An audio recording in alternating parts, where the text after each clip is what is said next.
que foi? Tô abaixando. Um dia tá careca, outro dia tá cabeludo. Meu corpo, minhas regras. Não. Não, você tá mandando demais já. Já tá mandando muito. Agora, quer saber o que eu vou fazer? Não. Você não me aborrece, não, que você vai ver que eu apronto. Já falei que ia ficar careca, você não deixou. Agora eu não vou mais cortar o cabelo. Você fica careca. Você Cabelo não é uma coisa sobrevivencialista. Só dá gasto, só enche o saco. Eu vou deixar ele aí. Eu vou deixar ele aí a ponto de dar para cortar com tesourão de grama, mais fácil, sem gastar nada. Eu falei isso outro dia. Ou melhor ainda. Não, melhor ainda. Eu vou cortar o cabelo quando eu tiver 1 milhão de inscritos. Aí eu vou ficar igual o Gandalf. Que eu deveria ficar, né? Porque eu ia ficar um puta Gandalf gato. Meu corpo, minhas regras, você não manda em mim. Teve umas meninas aqui brigando comigo da forma que eu te pedi café.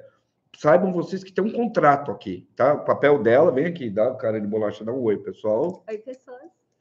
Tá? Tem um contrato aqui para fornecimento de café durante a live. Só para vocês saberem. Meu trabalho. É o trabalho dela. Ok? Boa noite a todos. Bem-vindos de volta ao Guia do Sobrevivente. Eu sou o Batata. E na live de hoje, eu vou trazer alguns temas da última semana que foram bastante relevantes para nós, com notícias que são importantes, principalmente por conta da chegada do mês de setembro, que muda algumas coisas que nós já falamos aqui no canal, ok? De novas ameaças, inclusive a pior de todas que pode existir na história do planeta, né? Tá rolando agora de novo, 2 vezes na mesma semana, certo? E isso... Cafezinho para você. Cafezinho quentinho.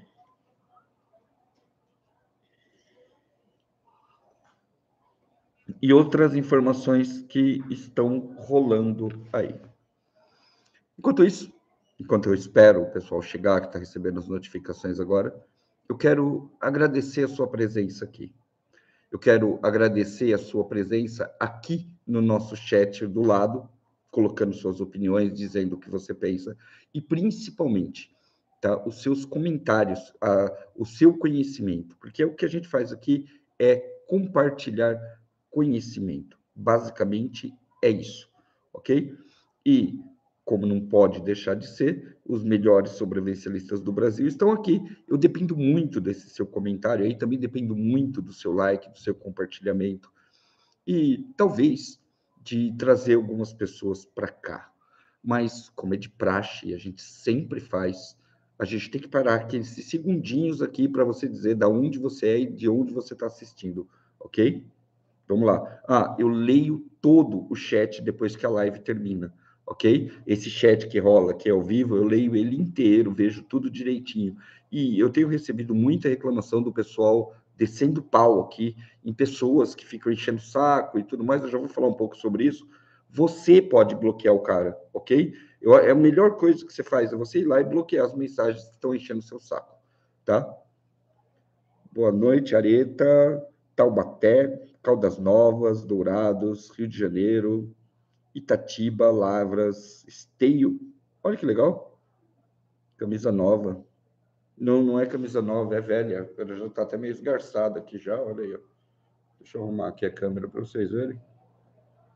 Aí. Sim. Aí, ó, a camisa... É que eu tô numa fase ruim de sobrevivencialista, cara. Eu emagreci demais.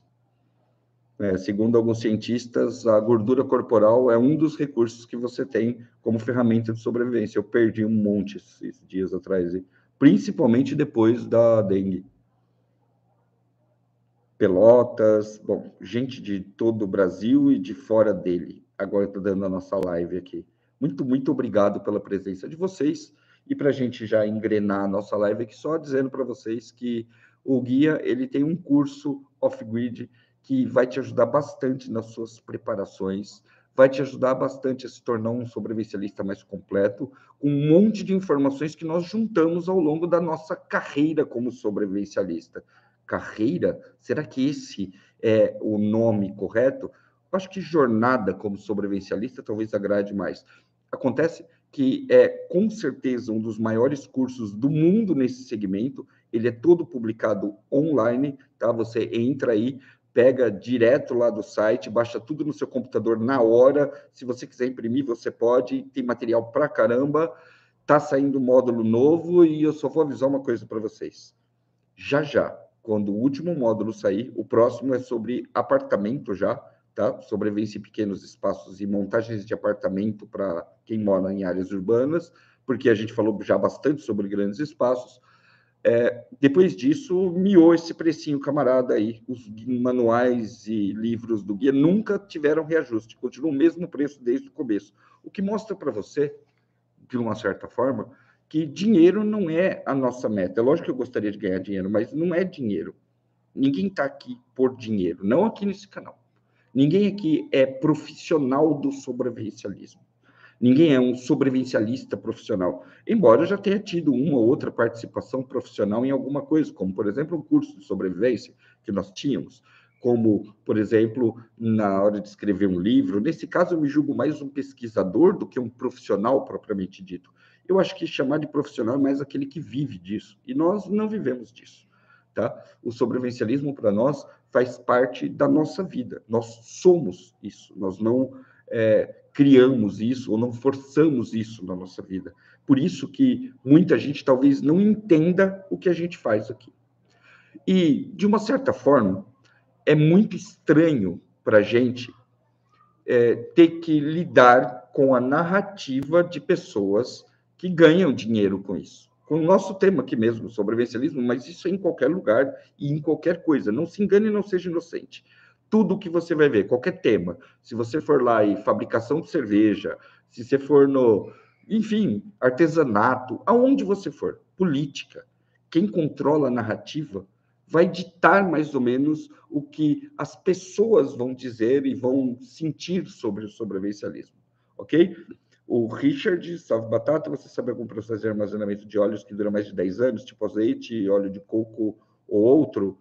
Eu tenho, e tem um vídeo já logo, não sei se é esse dessa semana ou o próximo, saindo sobre esse tema, armazenamento de óleos e oleaginosos. Porque não é só isso, né? O mesmo processo de armazenamento de óleos também vale para castanhas e outras coisas. Mas deixa eu continuar o que eu estava falando aqui. Então, para muita gente, quando chega num canal como o nosso, por exemplo, a classificação de pastor do apocalipse é quase automática. Coisa essa que, se você acha, a hora que você escrever pastor do apocalipse aí no coisa, que você vai me deixar extremamente chateado, você não vai, tá? Eu nunca liguei para isso, para a história do pastor do apocalipse, porque eu sei exatamente que a grande maioria do nosso público entende e sabe exatamente o que nós estamos fazendo aqui. Nós estamos mostrando o dia a dia de uma família de forma voluntária que pratica sobrevivencialismo e preparação. Ok. Narrativas à parte, o que eu faço, classificações ou coisas à parte, não muda o fato de, aqui no canal, boa parte do tempo você vai ver a gente falando nos vídeos comuns do canal, de como armazenar alguma coisa, como produzir outra, uma outra engenhoca para secar café, e aí vai embora, né? Tem um monte de temas aí, tem a parte de cultivo, que a gente acredita pra caramba, tem bastante coisa mesmo no canal, que é aleatória, e tem as lives, que é essa que você está assistindo agora, onde nós discutimos potenciais ameaças, o que nós podemos fazer, o que é mais vantagem num determinado momento do país ou do mundo para a gente fazer de armazenagem e tudo mais. Então, narrativas à parte, a gente sempre vai fazer isso, porque o que a gente faz aqui não é uma coisa que tem um rabo preso com alguém, tá? E também não é uma coisa que, embora eu quisesse muito melhorar em termos visuais, de áudio e tudo mais, também não é uma coisa que me desagrada muito, não, porque até o presidente da República liga uma câmerazinha lá no celular dele e grava uma coisa ou outra aí para o Brasil inteiro de forma oficial. Então, eu não me sinto mais ou menos por estar aqui. Eu gostaria mesmo de poder levar uma coisa melhor para você, e é por isso que na live passada, também justificando, eu pedi que quem pudesse me ajudar com o Pix, ou com doações do Superchat, ou com um cafezinho aí, qualquer coisa que seja, eu agradeceria, porque eu preciso mesmo melhorar o computador do guia para poder continuar transmitindo para vocês. Mas é isso. É um cara fazendo uma coisa e outros caras ajudando, se quiserem. Você não paga para estar aqui. Você não me deve nada. Apesar que algumas coisas pessoas dizem que deve. E para essas eu falo abertamente. Eu prefiro um sanduíche de pernil um torresmo, uma coisa desse tipo, ok? Eu não vivo de YouTube, eu não pago minhas contas com isso aqui, e tudo que a gente arrecada aqui fica no nosso projeto, a ponto de a gente... Eu não vejo, eu não olho para frente e vejo nenhum projeto similar ao nosso, nem no começo, tá? Por isso que eu acredito bastante naquilo que eu estou fazendo. E nosso projeto é bem completo mesmo, pensando em todas as ameaças possíveis e imagináveis que nós podemos sofrer a qualquer momento, inclusive com um bunker subterrâneo que tem proteção química, radiológica, biológica. Ah, mas você não vai precisar disso. Você nunca vai precisar disso. Ou isso é só para você e as outras pessoas. E as pessoas que estão lá fora, coitadinhos. Eu não penso nessas pessoas como coitadinhos. E eu vou deixar uma coisa muito clara para vocês. Se tem uma coisa que eu sempre fui, você concordando ou não comigo, é que eu fui leal com você, público, e com as pessoas que me assistem, e até com aqueles que não gostam de mim. Eu sou leal até com os meus inimigos. Eu sou leal, eu falo o que eu penso e eu não finjo que eu sou outra coisa só para te agradar. Eu podia estar aqui chorando. Ai, meu Deus, coitado do cara, está lá ferrado, e agora o que ele faz? Não. Obrigado, Pablo. Pablo Batalha. Valeu. Eu podia, mas eu não estou. Eu não estou. Porque eu comecei esse projeto há 2 anos. E faz 2 anos que eu, minha esposa e meus filhos ralamos aqui dentro. E é por isso que tem um abrigo ali. E quando nós falamos de preparação e sobrevivencialismo, saindo um pouco da cultura brasileira, indo para a cultura fora daqui, você vai ver, por exemplo, que nada no mundo se compara aos países da Europa, por exemplo, em termos de preparação, principalmente preparação governamental. Os caras têm bunkers familiares, têm reserva de comida para a população deles inteira, tem realmente uma quantidade muito grande de recursos ali para atender o povo. Você percebe, por exemplo, que são lugares onde os impostos talvez até valham a pena de ser pagos. Não é o Brasil, onde você paga imposto para financiar a porra de um político bandido. Não, lá você paga e recebe de volta em termos de benefícios sociais. E sim, sobrevivencialismo, preparação, a prevenção que vem desses termos é sim um quesito social. Com o sobrevivencialismo, a preparação, a autossuficiência, você pode resolver problemas sociais. Vamos pegar um exemplo, por exemplo, que é o sisteminha da Embrapa. O sisteminha da Embrapa chegou, revolucionou pra caramba, embora eu não considere o sisteminha da Embrapa algo sobrevivencialista de fato, ele tem aspectos ali que mudam a vida de uma família. E se você incrementar um pouco mais com novas diretrizes, por exemplo, você consegue tornar um sistema onde uma família consegue sobreviver facilmente num teco de terra. Sobreviver facilmente num teco de terra. Para algumas pessoas é legal, estão lá. Para outras pessoas, desejável, talvez quando eu me aposentar, talvez quando não sei o quê. Para outras, é desejável, mas inacessível. E para outras ainda, nem pensar. Não saio da cidade por nada. Porque não adianta você, como eu disse, tentar controlar uma narrativa de que só quem está no mato vai sobreviver. Não é verdade. Não é verdade. Também vamos tentar controlar a narrativa de você só sobrevive se você estiver plenamente preparado. Não é verdade. Não é verdade. O mundo inteiro tem as pessoas preparadas, tem as pessoas que não estão preparadas, mas que na hora do vamos ver, vão dar um jeito de se virar. As pessoas não simplesmente sentam e morrem. As pessoas simplesmente não abandonam tudo. Não chegam lá e falam, tá bom, agora eu vou me suicidar.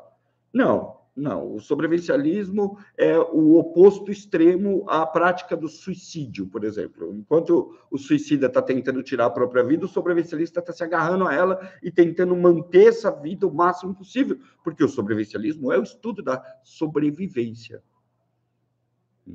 Pois é.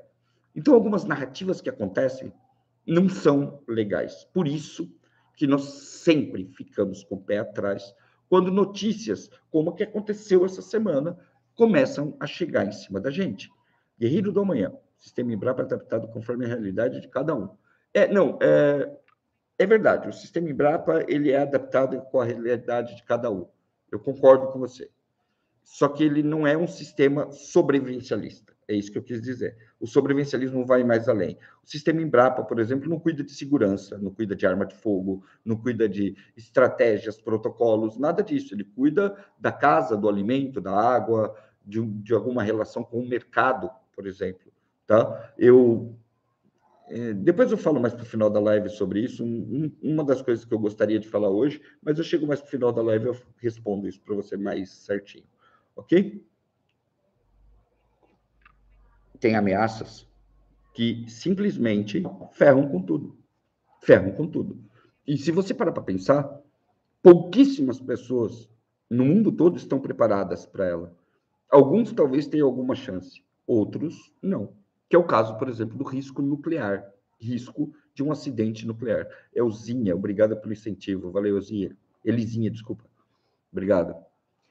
É o risco nuclear, uma precipitação nuclear qualquer, um ataque com bomba suja, um ataque com bomba nuclear limpa, um vazamento numa usina, qualquer coisa que aconteça com energia nuclear é um risco potencial, ok? Mais recente, não essa agora, mas mais recente, nós tivemos Fukushima com um risco real de extinção, meu chapa, de tipo matar metade da população do planeta, uma usina e um terremoto, lá no Japão, tá? Por conta do local e das marés, a água contaminada da usina ia invadir praticamente todos os litorais do planeta e, inclusive, chegar em muitos lugares com terra firme, exceto aqueles lugares muito altos, não iam ter, talvez, uma contaminação de radiação por Fukushima. Você não precisa acreditar em mim. Por favor, use o Google. Usa a ferramenta de pesquisa que você quiser. Se você não estava nessa linha sobrevivencialista até hoje, você vai ver que isso foi um fato real. E é por isso que acidentes nucleares são terríveis, porque eles são extremamente limitadores, extremamente limitadores. Parece que, meu Deus, vai ser o fim do mundo. Não, não vai. Se uma bomba nuclear explodir, os resíduos nucleares vão cair. E quando eles caírem, eles vão contaminar tudo. Onde eles pegarem, eles vão contaminar. Por exemplo, se chover uma chuva radioativa aqui, ela vai ficar toda em cima do meu telhado. Toda a água que descer, que passar pelo terreno, tudo que tiver plantado no aberto, vai se perder. E é por isso que você vai ver muito sobrevivencialista investindo, mesmo quando tem clima bom em alguns lugares do mundo, aqui no Brasil nem tanto, tá? Você vai ver que eles fazem estufas, fazem cobertos, fazem alguma coisa do tipo, que é uma espécie. Se esse jardim aqui é um jardim de sobrevivência, ele tem que ser coberto, porque aí os detritos não vão pegar em cima dele. Tem mais uma série de outras coisas que eu posso explicando para vocês ao longo do tempo, mas, tecnicamente, na hora que você fala em acidentes nucleares, abrigo é a regra, sempre. Sempre. É o abrigo que vai mandar. E então, você vai ver, como, por exemplo, no documentário da Suécia, eles mostrando os bunkers, todos eles com segundos usos, assim. Então, você vê muitos ali que eram sendo usados como garagens, tá? No final, principalmente na Suécia, eu acabei fazendo uma pequena pesquisa ali, por conta de alguns dados que eu vi, tipo, comida para 3 dias. As pessoas são orientadas a chegarem com mochilas de evasão dentro do abrigo e abastecer o abrigo, tá? E eles também têm alimentos e outras coisas em outros lugares que eles podem abastecer o abrigo por mais tempo. Então, esses 3 dias que vocês viram no documentário é por conta do baque inicial de um ataque nuclear, ou de um efeito nuclear qualquer, ou de uma coisa qualquer, principalmente até relacionada a clima, ok? Muitos desses lugares são climatizados e muitos abrigos, bunkers subterrâneos foram usados agora, há pouco tempo, na Europa toda, com a onda de calor que está chegando por lá. Então, eles abriram abrigos para a galera poder sentar lá, porque o sistema de purificação de ar de um abrigo de sobrevivência, de um bunker, nada mais é que um mega ar-condicionado, ok? É um ar-condicionado com puta filtro, é isso aí. Tem mais camadas ali. Você pega o ar-condicionado aí da sua casa, quem aí tem ar-condicionado? Vocês têm ar-condicionado aí? Coloca aí. Quem tem ar-condicionado aí? Então, se você tiver a caixa do ar-condicionado ali, tem aqueles redondos, né, que é uma torreta, e tem aqueles que são uma caixa. vocês vão ver que eles têm as malhas de filtragem ali em volta dele, que começa com geralmente uma de ferro, uma de aço, não sei das quantas, que vai diminuindo até que chega naquele filtro que bloqueia a entrada de muita coisa. Um bunker é isso aí, só que no invés de filtros pequenos, eles vão ter puta filtrões lá, e alguns filtros com, eu não vou lembrar o nome, que é um nome complicado pra caramba, mas que é usado, por exemplo, em hospital, tá? Aquele filtro de ar de UTI é exatamente o mesmo projeto, só que numa escala maior, que é aquelas bombas gigantes que vocês veem nos vídeos por aí, ok? Então, você tem um puta ar-condicionado, então o lugar era perfeito para fazer X coisas. A comida que dura num armário aberto, quente, como uma conserva, por exemplo, um ano numa casa comum, num lugar que tem uma temperatura mais baixa e totalmente controlada, vai durar muito mais tempo. Então, assim, você tem vantagens de monte nesse tipo de estrutura e alguns países constroem isso para a população. Fora disso, fica muito difícil e muito caótico a preparação para qualquer evento nuclear. E agora você está assistindo essa live e está pensando assim, esse sobrevivencialista está entrando na onda dos sobrevivencialistas europeus e dos sobrevivencialistas americanos, que essa semana estão surtados, fazendo vídeo pra caramba, falando pra caramba, mostrando preparações pra caramba, vídeo de bunker essa semana bombou, no meu canal, no canal dos outros, enfim, todos os lugares, os abrigos. Tem um cara famoso aí que estava desmontando o bunker de armas dele, transformando o bunker de armas dele num bunker familiar, porque ele tinha um bunker só para armas. Então ele começou a mudar tudo por conta da ameaça nuclear. Essa ameaça consiste, para eles lá, de um monte de bomba caindo em cima de uma usina nuclear tomada pela Rússia. Uma usina que abastece praticamente toda a Ucrânia, a Rússia tomou essa usina e continua distribuindo energia lá, lógico, com alguns racionamentos e algumas sacanagens, afinal de contas a Ucrânia é inimiga, tá? Mas essa usina aí pode fazer uma cagada gigantesca, maior que Chernobyl. E todo mundo sabe disso, ok? Então, a Rússia está pedindo para fiscais internacionais irem lá, porque a Ucrânia está atacando, e se explodir o reator, vai dar uma merda generalizada. Menos para a gente. Aqui a gente está menos suscetível a essa usina do que a gente estava para Fukushima, por exemplo. Fukushima foi bem pior para nós, brasileiros, do que seria essa nova Chernobyl lá. Mas, cara, o mundo não entende coisas fora de... Essas notícias não entendem pessoas fora da Europa como planeta. Então, se a Europa explodir, o planeta acabou. Na cabeça deles, ok? Nós não somos muito relevantes nesse cenário. Mas a América do Sul ainda é relativamente bem protegida disso. É claro que se alguém vier explodir bomba atômica, aqui nós estamos ferrados. Okay? Mais ferrado que os outros, só para vocês saberem. Mas o que não descarta uma preparação básica para cenários como esse, porque, sinceramente, é você que controla a porcaria da bomba, da energia, onde vai atacar, onde vai cair? Não, não. Você só sofre os efeitos colaterais. Existem coisas que... Ô, Raposa, desentala aquele salsicha do portão. Eu tenho um salsicha que entalou no portão do forte, tá? O salsicha entalou no portão do forte. Eu sei que ele fugiu. Só que se ele ficar entalado, ele vai se machucar. Tático, Vader. Então, olha só. Aí você pensa assim, fala, mas cara, isso tá tão longe, tá tão distante de mim, que talvez ela seja a última etapa mais longa e mais difícil de preparação que eu vou fazer. Tecnicamente, não é? Não, não é. Porque nós aqui no Brasil, nós brasileiros, eu, você, e não sei se você é de fora daqui, mas nós aqui temos um puta risco nuclear. Nós aqui tivemos um dos piores acidentes do mundo usando radioatividade e energia nuclear. No Brasil. Isso aconteceu em Goiás, há alguns anos atrás. Foi um baita acidente com não sei quantas mil toneladas de material sendo retirado e tudo mais. No meio desse caminho, entre Goiás e agora, nós tivemos um carro com produto químico radioativo sendo roubado da Agência Nacional de Energia Nuclear do Brasil, roubado por bandido de rua. 2 manos cataram o carro entupido de lixo nuclear, de coisa nuclear lá dentro, e saíram dando rolê pelas cidades. Isso foi no Rio de Janeiro. Atravessaram a cidade inteira. E foi uma loucura, e todo mundo atrás para saber o que tinha dentro do carro.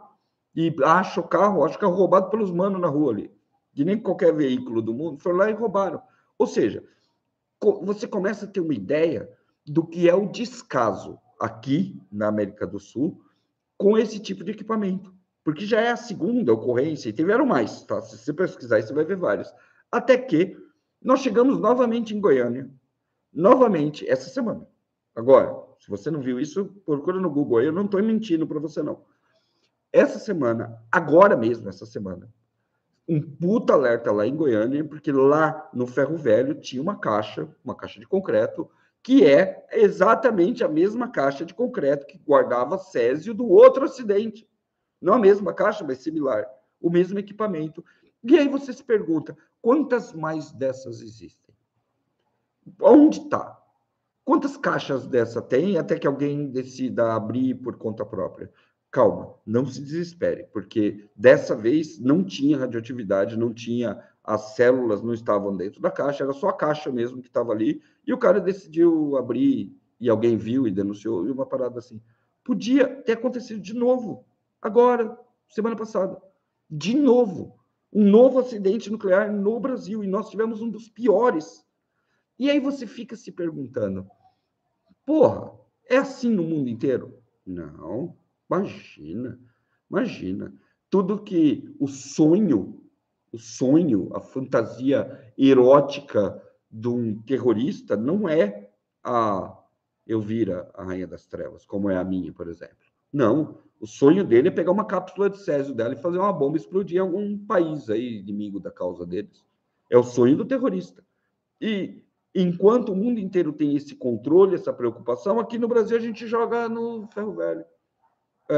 Você entra em locais que têm esses materiais radioativos e eles estão abertos ali. Eu posso contar 2 que eu conheço para vocês, que você quebra a porta de vidro, você tem acesso ao material que gera radiação. E tá lá. A gente está aqui ainda por uma questão de sorte e porque a América do Sul é um lugar legal para cacete para se viver. É sério. E a nossa bandidagem aqui prefere só ser bandido gangster mesmo e não bandido terrorista, porque a hora que eles decidirem meter o pé na jaca e fazer terrorismo, a gente está ferrado. Então, será que nós estamos tão distantes assim dessa narrativa de fim de mundo, onde se nós deixarmos rolar, a gente se ferra? Não.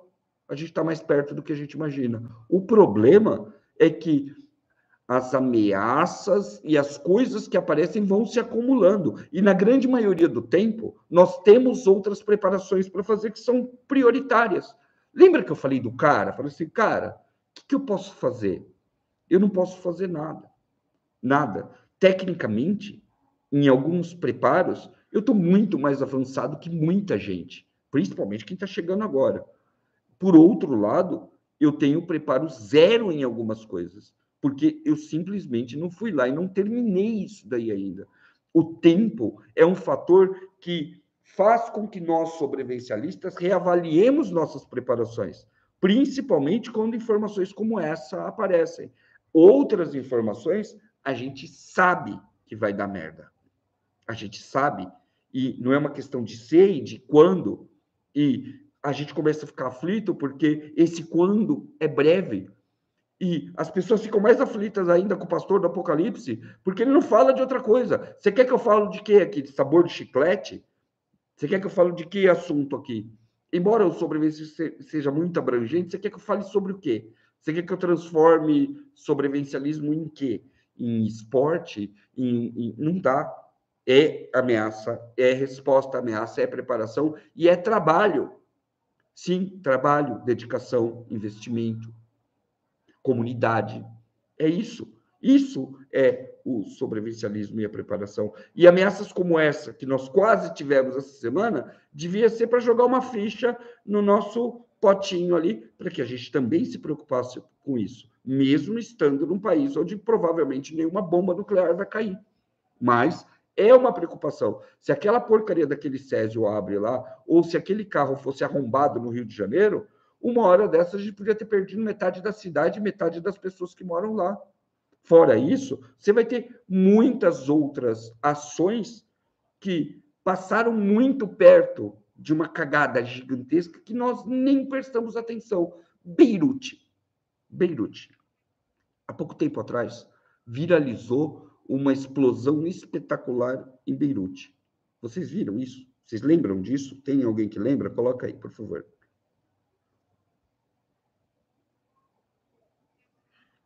Daquela explosão em Beirute. Vocês lembram, né? Se vocês tiverem link, vocês põem aí, o pessoal vê quem não viu ainda. Aquela explosão arrasou quase uma cidade inteira, tá? Ela explodiu ali, destruiu todo o porto e arrebentou um monte de cidade, criou um caos generalizado lá, acabou com a economia do país, foi de cagar o negócio. O que você não sabe é que tinha material suficiente para 4 explosões daquela, uma explosão 4 vezes maior que aquela, em Santos, dentro de um depósito lá. Além de todo aquele material de fertilizante que tinha lá, eles ainda tinham umas bobinas com um gás específico, não sei das quantas, que podiam fazer uma explosão ali absurdamente gigantesca. Tanto que a Marinha teve que tirar aquele negócio de lá, colocar dentro de uma balsa e levar para não sei aonde, para poder começar a se livrar daquilo, e nem sei se já terminaram, ok? Mas a cidade de Santos, em São Paulo, podia ser vaporizada, e foi algo que passou por ali, e ninguém viu. E se viu, achou melhor não ver. É melhor, tipo, não olhe para cima, né? Não veja o que está acontecendo. Negue sempre. É melhor você negar determinadas coisas do que você começar a se preparar. É melhor você negar que pode haver um risco nuclear no Brasil do que você ir atrás de pastilha de iodo e outras coisas que você precisa, tipo máscara de gás, abrigo de proteção. É muito mais fácil. Negue ou ore para não acontecer. Eu acho que quem ora para não acontecer está mais certo do que aquele que finge que não vê. Só para você saber aqui, ok? Pelo menos você sabe que tem a preocupação de que pode acontecer alguma coisa e leia a respeito. Aí você ora e pede proteção para Jesus. Agora, meu chapa, você simplesmente negar é se jogar dentro do buraco lá na situação. E nós passamos por isso várias vezes aqui no Brasil. Várias. Então, você pode fazer suas buscas aí no Google, pesquisar. Não acho que o pastor do Apocalipse está tentando te deixar com medo, não. Porque você ficar com medo ou você trabalhar para mudar isso, para mim é indiferente. Fábio, Batata, um café para o mestre. Valeu por compartilhar. Vou dar mais um gole aqui em sua homenagem. Obrigado, Fábio. O café dessa mulher é bom demais, viu? Só quem já tomou aqui em casa sabe quantos cafezinhos é bom. Então, vamos lá. Temos aqui os riscos nucleares da Ucrânia, que são, de fato, um problema. Pode chegar até aqui, mas numa probabilidade bem menor, que é um risco nuclear, de fato. E nós tivemos as nossas próprias intercorrências aqui no Brasil. Então, acho que chegou a hora de, pelo menos aqui no canal, da gente já começar a pensar em elaborar um manualzinho aqui para deixar disponível para vocês, para quem quiser saber mais e tudo mais, em termos de preparação para isso, ok? Então, eu já estou meio que mexendo com isso, eu vou mostrar os filtros, o que você pode fazer. Ao contrário do que parece, você pode montar um SIP na sua casa, SIP, Shelter in Place. Eu sou um caipira burro, ok? Então, eu posso estar fazendo uma pronúncia errada aqui, se chama Shelter in Place. É um abrigo pontual que dura algumas horas, que serve para algumas coisas, ok? Mas o Shelter in Place, por exemplo, é um negócio que você tem que ter preparado na tua casa para você lidar com uma situação como essa, por mais absurda que possa parecer, ok? E não é só isso, tá? Há pouco tempo atrás também, eu não sei se foi em Minas Gerais ou no Espírito Santo, um caminhão com cloro, não sei das quantas, tombou na pista, e quando ele tombou, uma nuvem de gás cloro apareceu ali e pegou não sei quantas pessoas do bairro e teve todo mundo que sair correndo de lá e esvaziar todo o lugar. Você pode estar num lugar que vai ser comprometido por uma carga perigosa na rua. E nesse caso, o SIP é a melhor saída que você tem para fazer. Você precisa de plástico filme, plástico filme, silver tape e mais algumas coisinhas aí, como sistemas de fechamento de porta e tudo mais, para você blindar um lugar desse. Eu posso até fazer um vídeo para vocês, se vocês quiserem, apesar que eu já fiz isso numa live, mas eu posso mostrar para vocês como funciona um SIP no geral. Tem várias aplicações, tem para violência, tem para gás, tem para radioatividade. Então, por exemplo, grande parte da doutrina russa de preparação para explosões não era um abrigo, necessariamente um bunker, e sim um porão onde o cara aplicava SIP e colocava um filtro de ar lá dentro, ok? Não eram só os americanos que faziam isso. O problema é que a gente vê vídeo russo é de cagar, né? É de cagar. Entender russo é para morrer. E a tradução dos vídeos do YouTube, cada recursos desses do YouTube, que traduzem para a gente, sabe, que dá as legendas e tal, quando traduz de russo, meu chapa, se você não assistiu ainda, vai assistir. É muito mais legal você assistir os israelenses, que traduz mais ou menos legal, do que traduzir os russos e ucranianos e tudo mais. É de sofrível, desculpa, viu? Mas a tradução é ruim, ok? Vamos lá. A partir daí, nós saímos. Eu estou aqui com 3 tópicos que eu coloquei aqui para vocês para setembro, mas não é para você se preocupar com setembro, é para você se melhorar em setembro, entendeu? Corujão Motorhome, batata, isso é uma dura realidade. Corujão, obrigado pela doação. É uma baita de uma realidade. Nós não estamos preparados. Você acha que eu estou? Não, não estou. Não estou. Eu não tenho todos os equipamentos que eu precisava, mesmo tendo um abrigo. Eu estou construindo ainda. Então, muita gente acha que, principalmente quem chega agora e fala, e quem não tem tudo isso? Quem não tem, tem que começar a fazer. Não tem jeito, demora muito tempo para fazer, não é rápido. Não aparece do nada, não materializa, não é um passe de mágica. Nem se você tiver muita grana, você consegue fazer isso estalando o dedo. O que você pode fazer é comprar um lugar pronto. Mas fora isso, não dá. Ou meter a mão na massa, e isso vai ser com quase todas as preparações. Pode ter certeza que mesmo quem tem dinheiro tem que fazer as preparações, porque deixar preparações na mão de outra pessoa é a mesma coisa que você não ter preparação nenhuma. Você concorda comigo? Então, pois é. Vamos lá. Chegamos agora na questão climática, que vai bater 2 tópicos que a gente colocou aqui agora, ok? Eu dividi em 2, porque no meio do caminho eu vou mostrar uma coisa para vocês, uma questão estratégica que eu acho relevante, que muita gente não entendeu isso ainda, ok? Então vamos lá. A gente está chegando agora numa fase onde, muito provavelmente, as colheitas da China vão quebrar, tá? E isso eu estou falando muito provavelmente, porque já são, tipo, 70 e poucos dias sem chuva, e eles estão enfrentando uma seca diabólica ali, diabólica. Rio secando, estátua de imperador chinês que estava soterrada desaparecendo, ilha aparecendo. Cara, o negócio está tenso pra caramba na China, e eles vão perder as colheitas deles.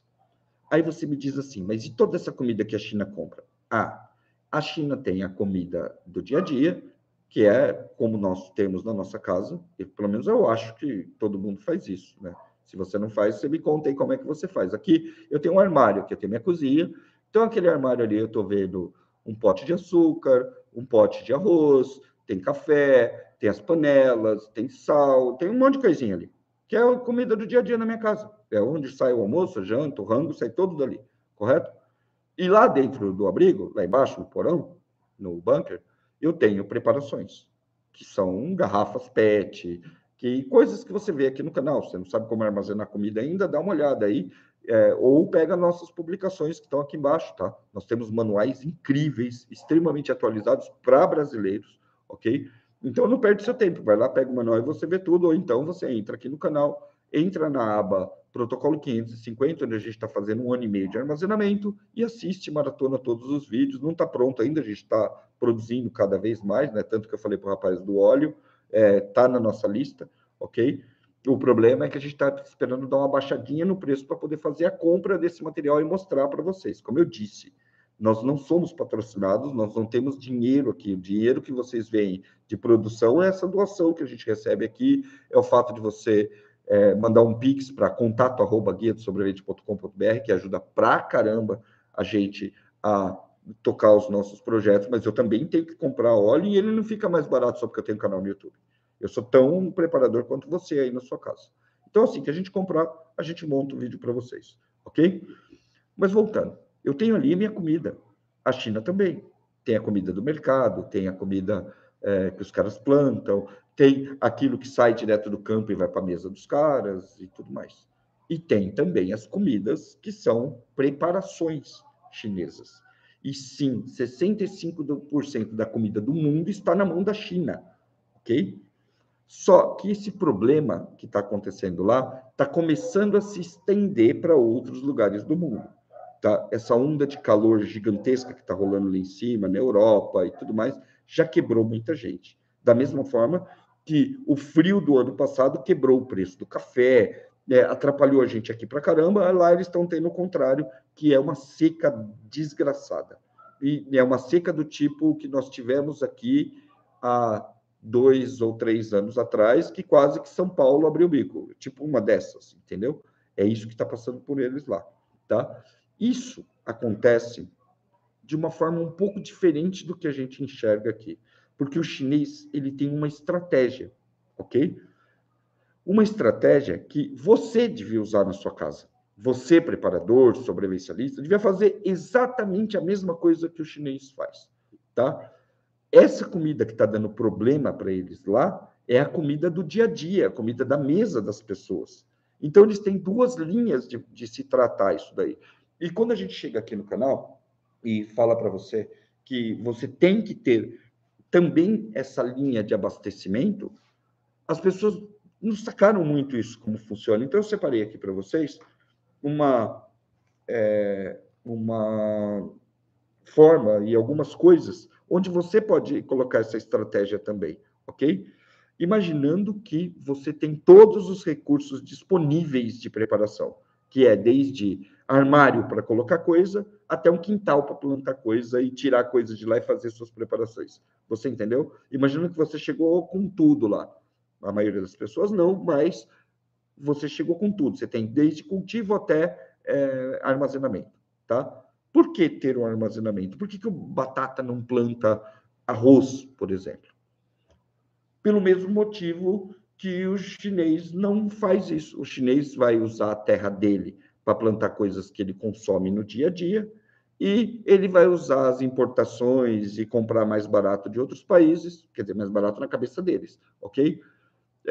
E vai comprar de outros países para jogar no estoque de armazenamento. Lá armazena o quê? Lá armazena soja, lá armazena coisas para fazer ração e, basicamente, eles vão turbinar agora de vez os commodities.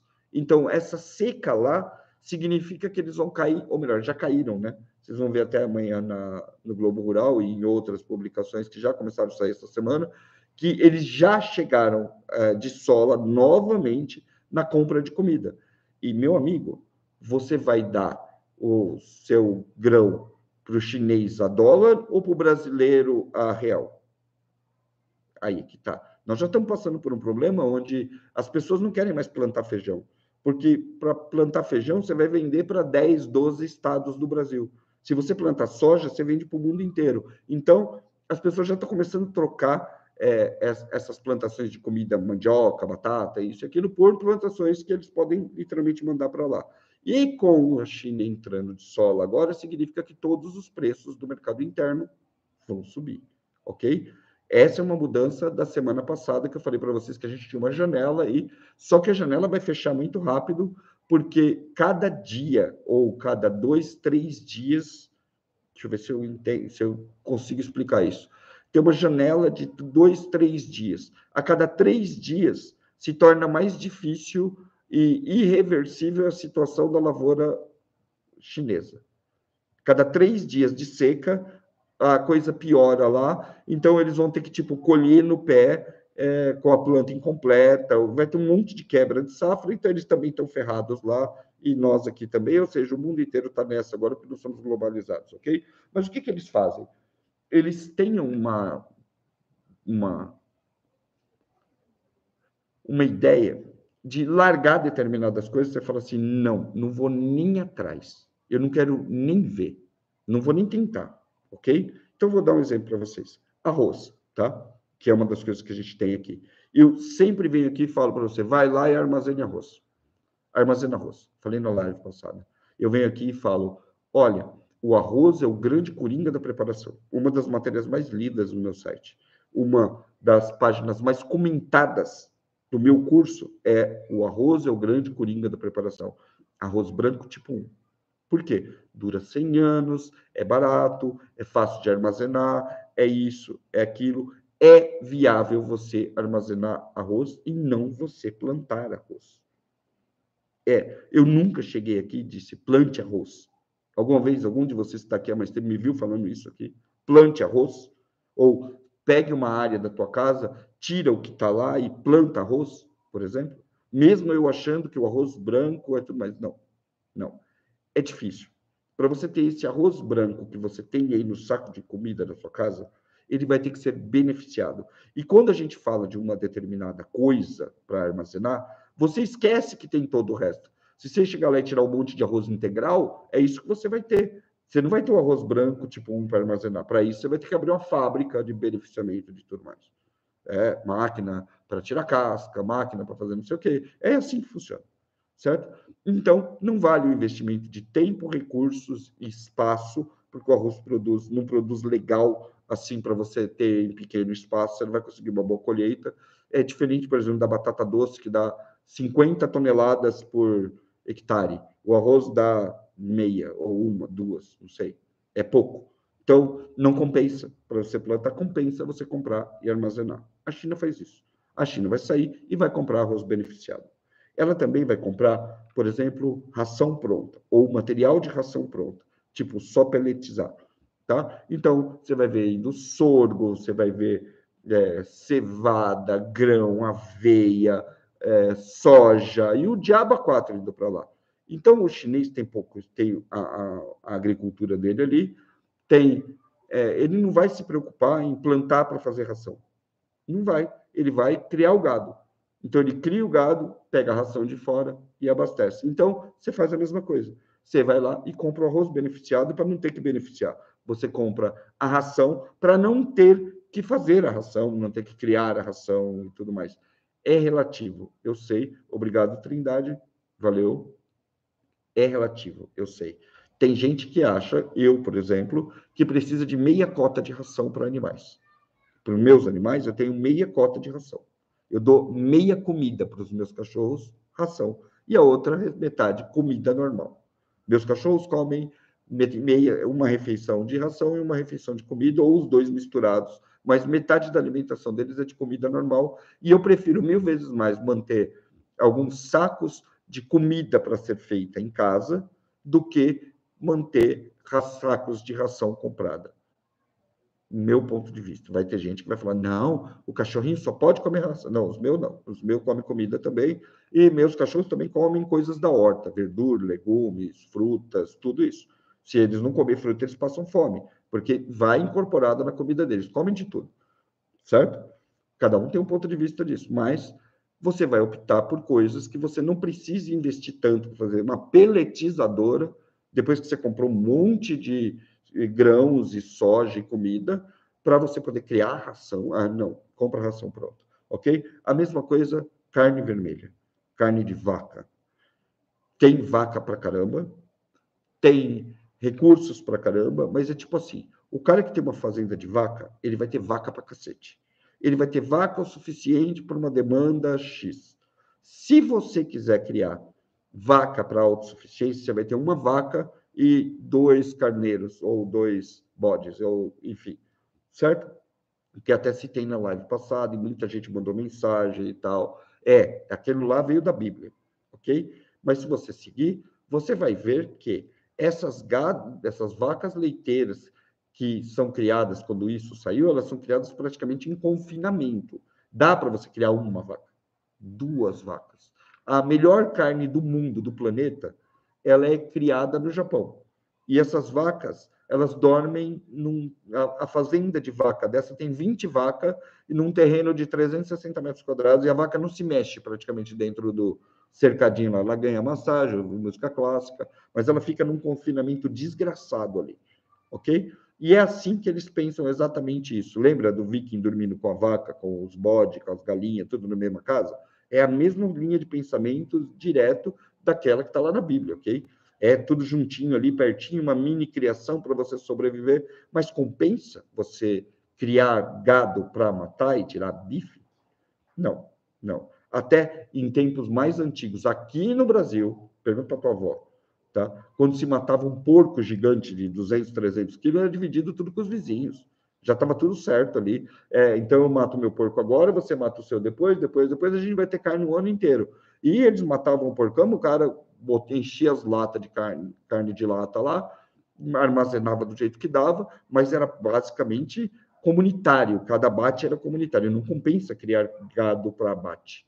Para tirar um bife, uma picanha, você não vale criar uma vaca, certo? Então, é por isso que eles fazem armazenamento de carne vermelha. Eu prefiro comprar carne vermelha e armazenar, tá? E derivados e tudo mais, do que ter todo esse trabalho para ter um bife. Vocês estão entendendo? A mesma coisa vai funcionar para aço e ferro.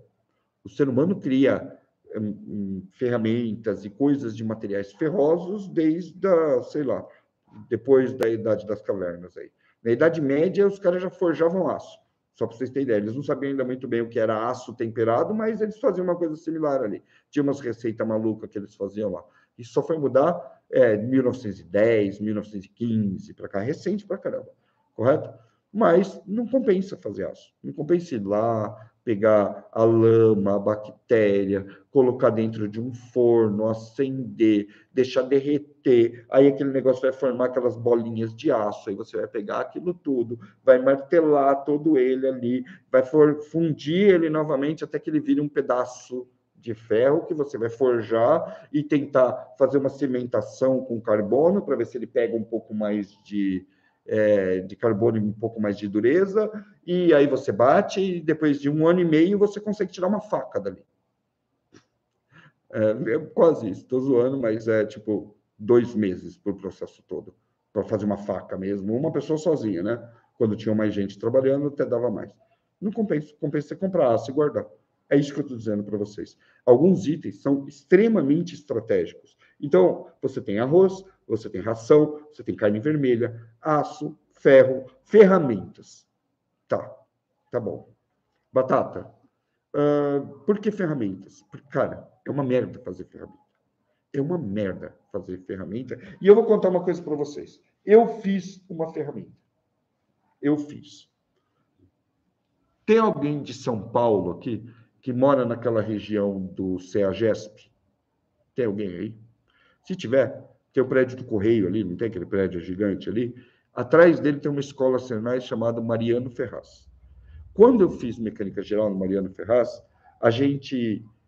eu fiz mecânica geral, ferramentaria e pneumática na época, que eu me lembro. Uma das tarefas que a gente tinha para fazer ali na mecânica geral era usar fresa, torno e várias outras coisas ali. E quando a gente terminou o curso, a gente fez o martelo, a gente fez o cinzel, que era uma parte do curso. E uma das coisas, inclusive isso daí existe ainda, está em algum lugar que eu vou procurar e mostrar para vocês, era uma furadeira manual. Uma furadeira manual. Uma furadeira que você segurava aqui, né? Ela vinha com a caixinha aqui, e você girava ela aqui, ela fazia a broca girar. Então, os alunos do Senai daquela época faziam uma furadeira manual, mas era o trabalho do curso todo. Então, um dia você fazia engrenagem, outro dia falava isso, aquilo outro. E só para a gente terminar esse material, essa furadeira manual, você tinha que passar pelos 2 anos de curso do Senai, praticamente. 2 anos de curso. Você aprendia num dia ligar o torno. Quem hoje em dia tem uma oficina desse calibre, com torno, com isso e aquilo, para fazer uma furadeira, por exemplo? Mas tem jeitos, Batata, que são mais isso ou mais aquilo. Mário, o cachorro está enroscado de novo no portão. Tem jeitos, Batata, mas você vai demorar muito. Você vai passar 10 dias da sua vida para fazer uma furadeira, para fazer uma talhadeira, fazer isso. Então, ferramenta compensa. A mesma coisa, quer saber o que mais? Armas de fogo. Dá para fazer. Você sabia disso? Dá para fazer. Dá para você fazer o propelente da munição. Dá para você fazer quase tudo. Dá para fazer. Tá? O que você vê, Adriano, obrigado. Valeu. Quando você vê o pessoal recarregando o cartucho ali, você está vendo uma parte dele. Você não está vendo as cápsulas sendo... O cachorro instalado no portão de novo. Você não guardou ele? Fugiu de novo? Você não vai ver ele fazer as camisas, né, as cápsulas de latão. Você não vai ver como ele vai produzir a espoleta. Você vai ver, talvez, ele derreter o chumbo ali e falar, eu vou colocar um chumbo mais pesado aqui. Você não vai ver a fabricação da pólvora, nem nada. Então, compensa você armazenar munição. Ah, mas e a arma de fogo, Batata? Como que era feita? Ah, isso aí era feito há 200, 300 anos atrás, já existia. Já existia e funcionava bem pra caramba. Tinha guerras com isso, canhão, navio, gente morrendo pra caramba aí no mundo por conta de arma de fogo, substituindo as espadas, as armaduras e tudo mais. Você faz uma arma de pederneira hoje extremamente simples. Extremamente simples. Você faz em minutos, ok? Só que as exigências de hoje eram diferentes daquela época.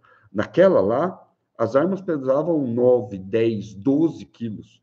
Por quê? Porque elas precisavam de uma culatra de aço desse tamanho, de 4, 5 milímetros de aço, não de ferro, né? Porque eles não tinham o aço temperado. Então, se você pegar uma arma daquelas de pederneira, com aqueles canão sextavado, gigante, por exemplo, e compara com uma calibre 12 moderna. A calibre 12 é um aço 1045 assim, ó, fininho pra caramba, mas que aguenta a explosão do cartucho lá dentro. Aquelas outras explodiam na cara dos caras mesmo com um dedo de parede de aço ali. Dá para fazer? Dá para fazer. Você quer fazer isso?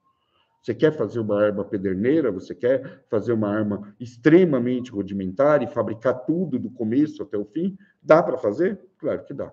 E eu já provei aqui no canal que dá para fazer. Só que não necessariamente uma arma de fogo, ok? Você não vai conseguir construir uma Glock, porque nem empresas do mundo inteiro constroem uma Glock. Só Glock constrói uma Glock. Você vai conseguir fazer armas alternativas, você vai ver vídeos aí dos caras no Afeganistão, os indianos fabricando arma no quintal ali, e você vai achar que basta comprar um torno que dá para fazer algo incrivelmente brilhante e confiável. Pode ser que dê, mas você pode voltar do tempo, e em vez de você fabricar do zero uma arma, você pode pegar alternativas de tecnológicas piores, como, por exemplo, construir um arco e flecha, ok? Isso daqui, ó, um arco como esse aqui, isso pode ser construído. Você constrói numa oficina pequena em alguns dias. Um arco recurvo, então, você faz em 2, 3 dias, contando a cura e a torção da madeira, com tudo bonitinho, fiando os fios ali. Mas será que você quer isso? Ou é melhor a gente já embarcar na estratégia chinesa e, tipo assim, eu vou fazer o que dá para eu fazer, o que eu domino de fazer, eu vou armazenar e vou plantar o que eu posso plantar e que eu consigo plantar, e o resto eu vou comprar e vou armazenar para caralho. É o que eles estão fazendo lá. É o que eles estão fazendo lá. Eles se focam naquilo que eles são bons, e no que eles não são bons, eles compram e guardam. A gente, por exemplo, consegue quase todas as soluções para coisas básicas de sobrevivência em casa. Você consegue fazer, tá? Você consegue. Você consegue plantar sua comida e se alimentar. Você consegue captar a sua água, então você tem água e comida. Você consegue construir um abrigo. Você consegue iluminar a noite, fazer fogo, seja por fogueira, seja por uma lamparina de querosene, uma vela, uma coisa, você consegue produzir isso tudo na sua casa. Você consegue comer açúcar, você consegue fazer quase tudo que era feito até 1900, 1940, você consegue fazer tudo na tua casa.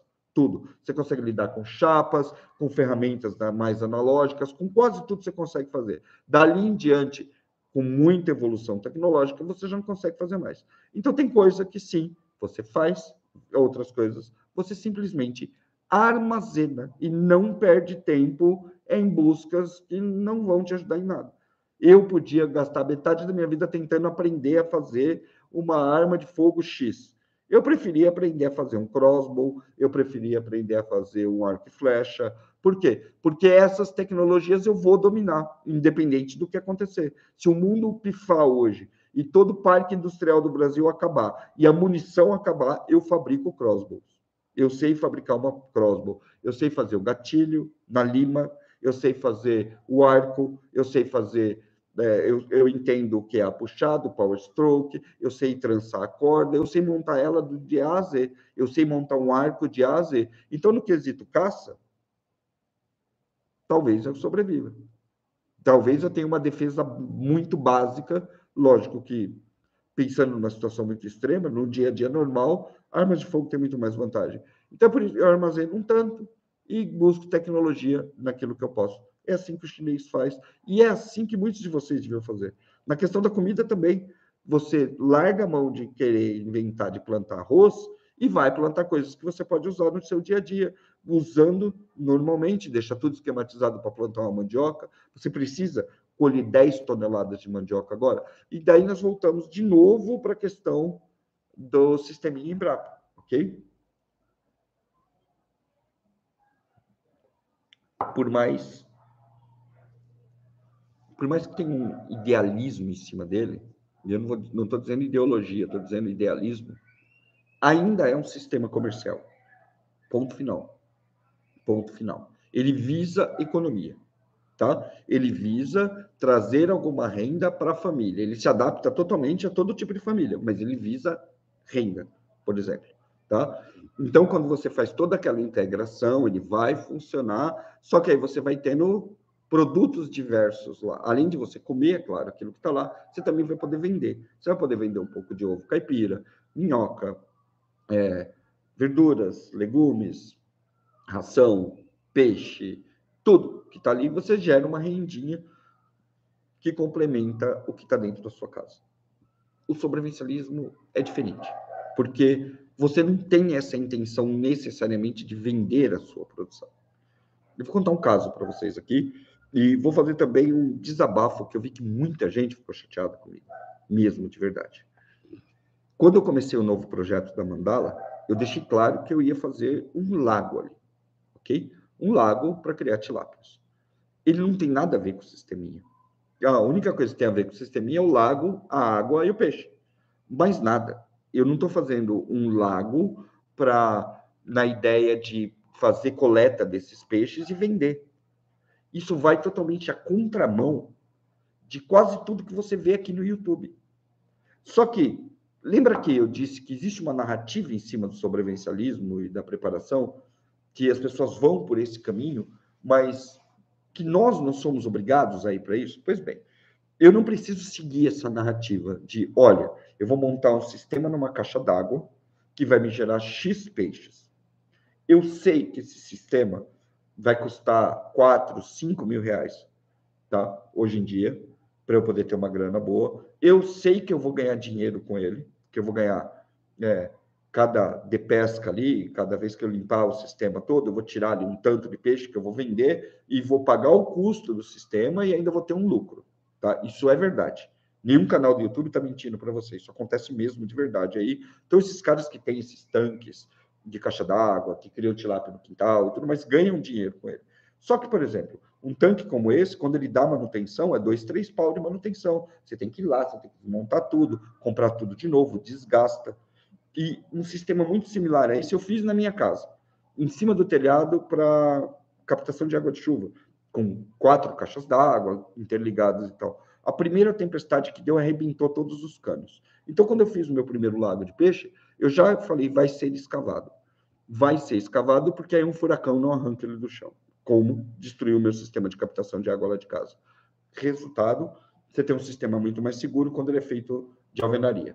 Isso é óbvio, não é? A alvenaria também vai te dar manutenção a cada 5, 6, 10 anos, enquanto um sistema de caixa d'água, isso e aquilo, vai te dar manutenção a cada 2 anos, porque cicla muito peixe. Outra coisa, a visão do que você quer.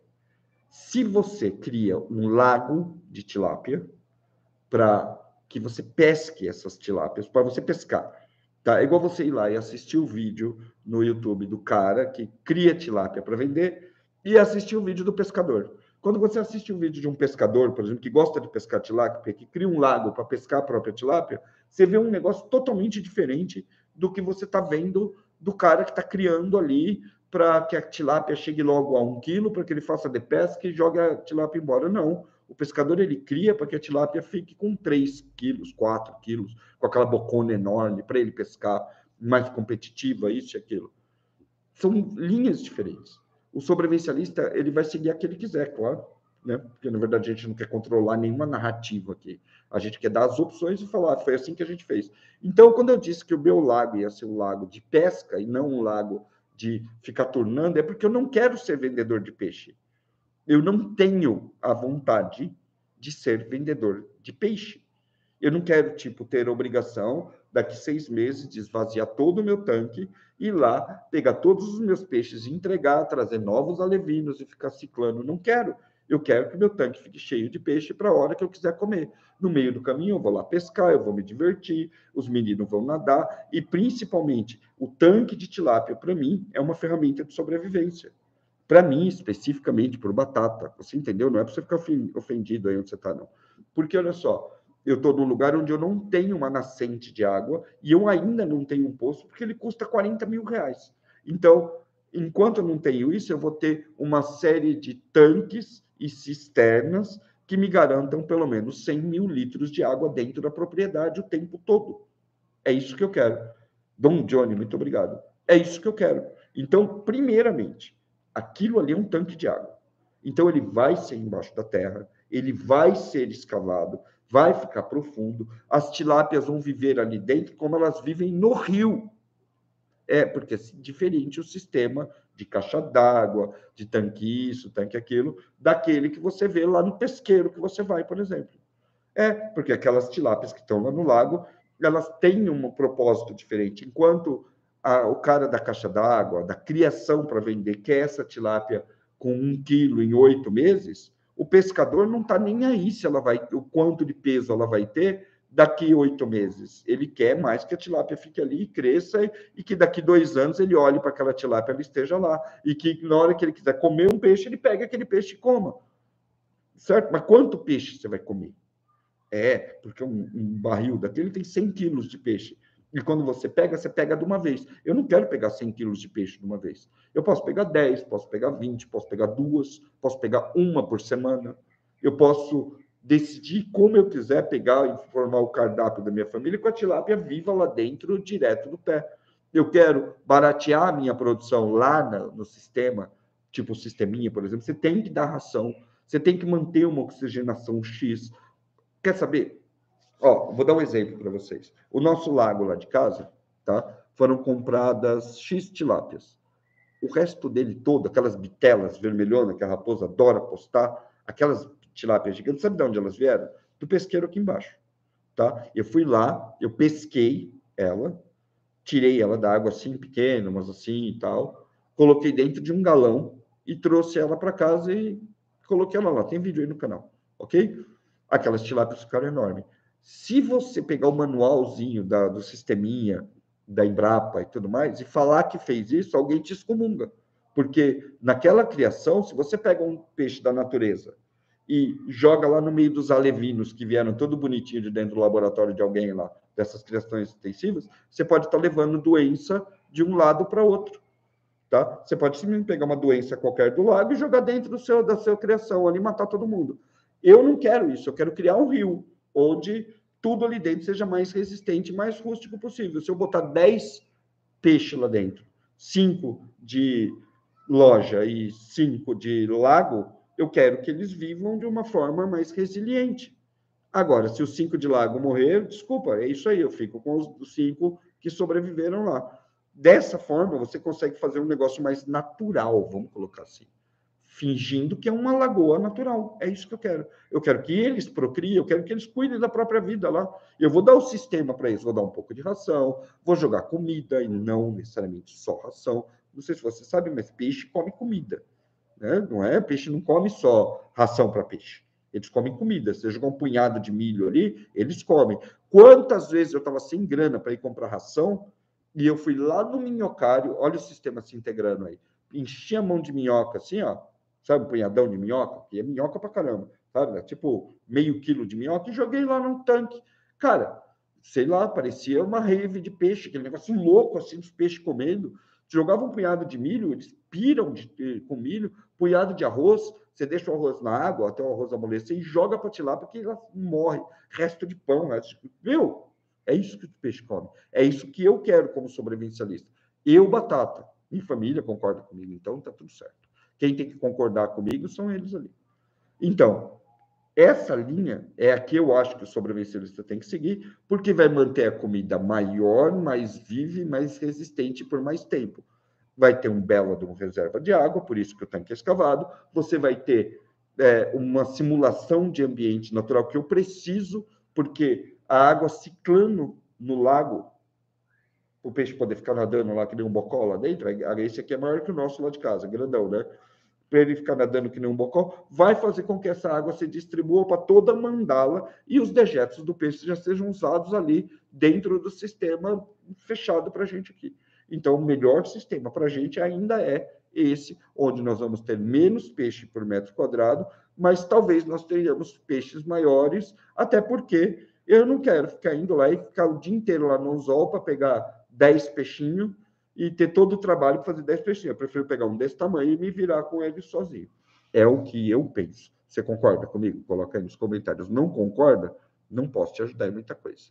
Mas, tecnicamente, você escolhe aquilo que vai te dar mais trabalho e aquilo que vai te ajudar mais. É assim que funciona.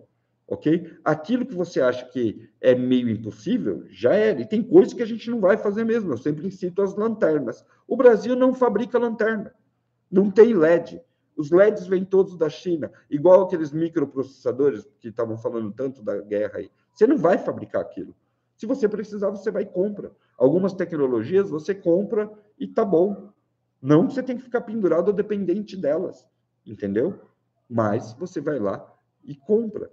A partir da hora que, se você pegar determinadas narrativas de autossuficiência, de preparação e tudo mais, você vai ficar refém delas e pessoas vão entrar aqui e vão usar isso como se fosse um algoritmo para te controlar. E acredita em mim, se eu tivesse usando sobrevivencialismo e preparação de forma comercial para ganhar vida com isso, eu já tinha inventado uma narrativa há muito tempo para dizer para vocês o que é o meu fundamento de sobrevivencialismo e preparação, e eu ia fazer todo mundo acreditar nisso. Hoje não, hoje a gente toca disso da raposa.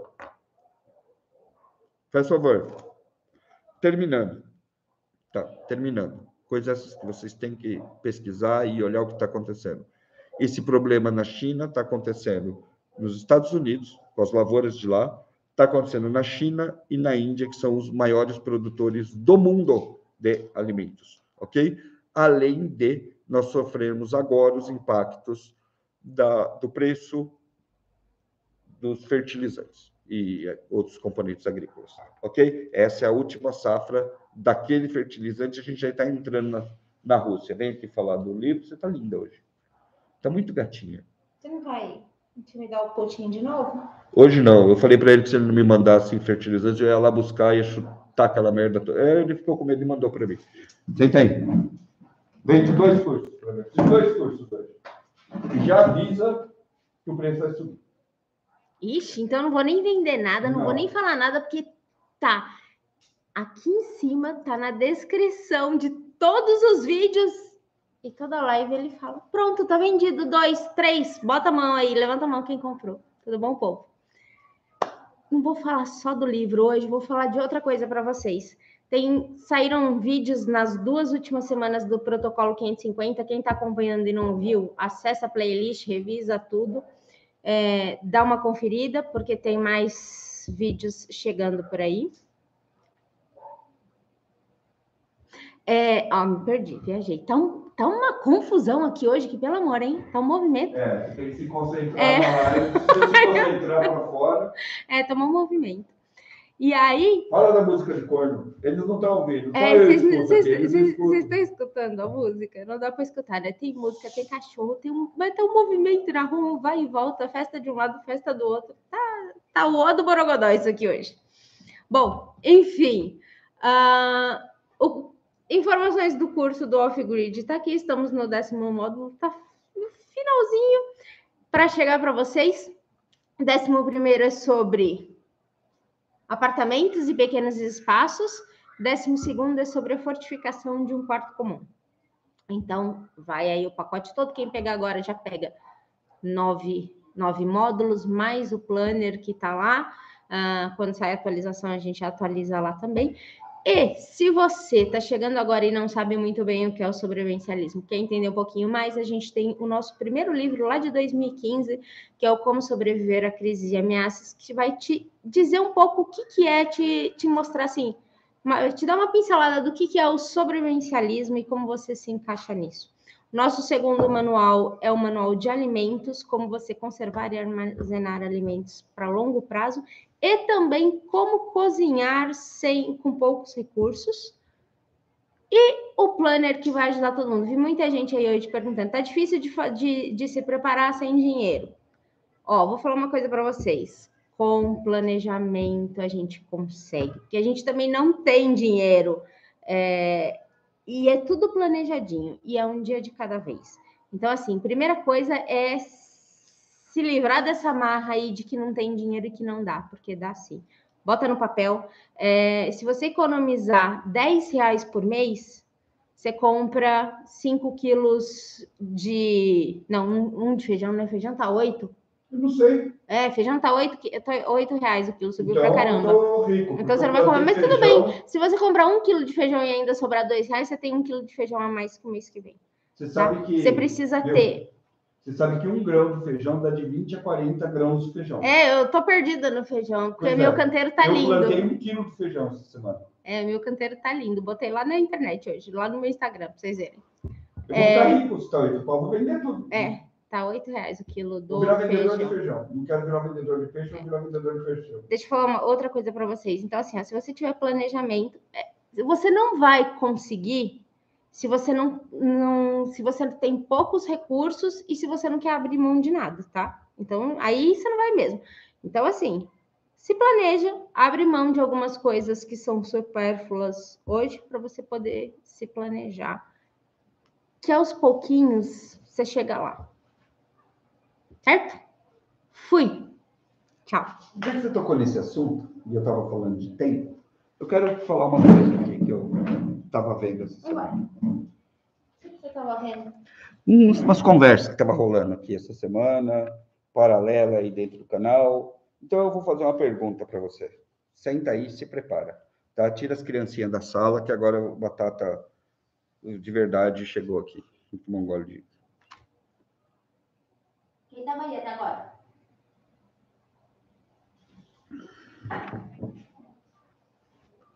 Engraçado.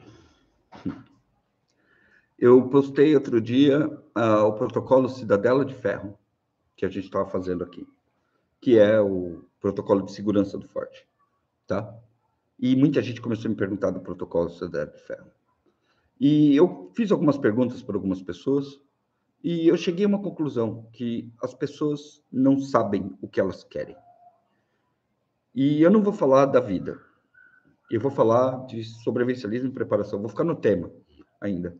Que porra você quer? O que é que você quer?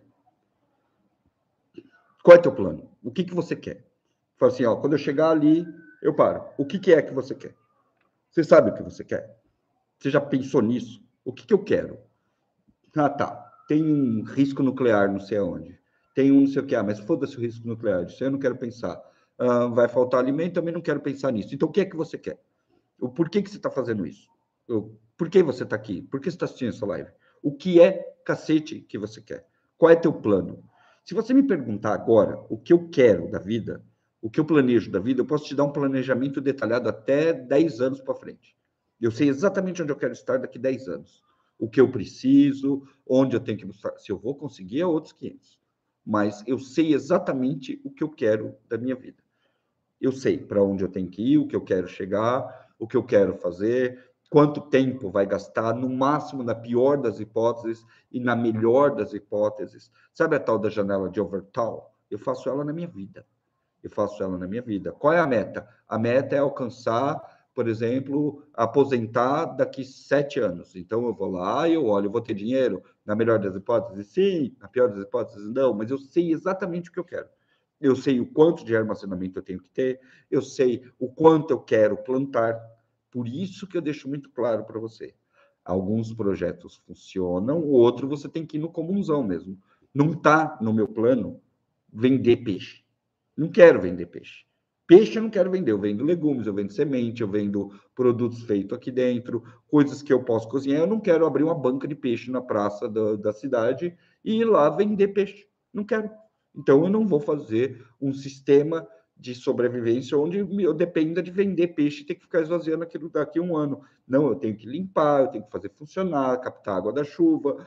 E tá bom, vai captar 30 mil litros de água lá embaixo. Cara, é água pra cacete, dá para colocar 3 mil peixes lá dentro. Eu não vou pôr 3 mil, vou pôr 500.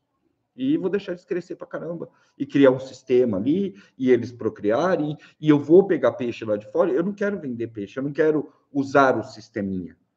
É por isso que muita gente não entende, porque as pessoas simplesmente não sabem onde elas querem chegar.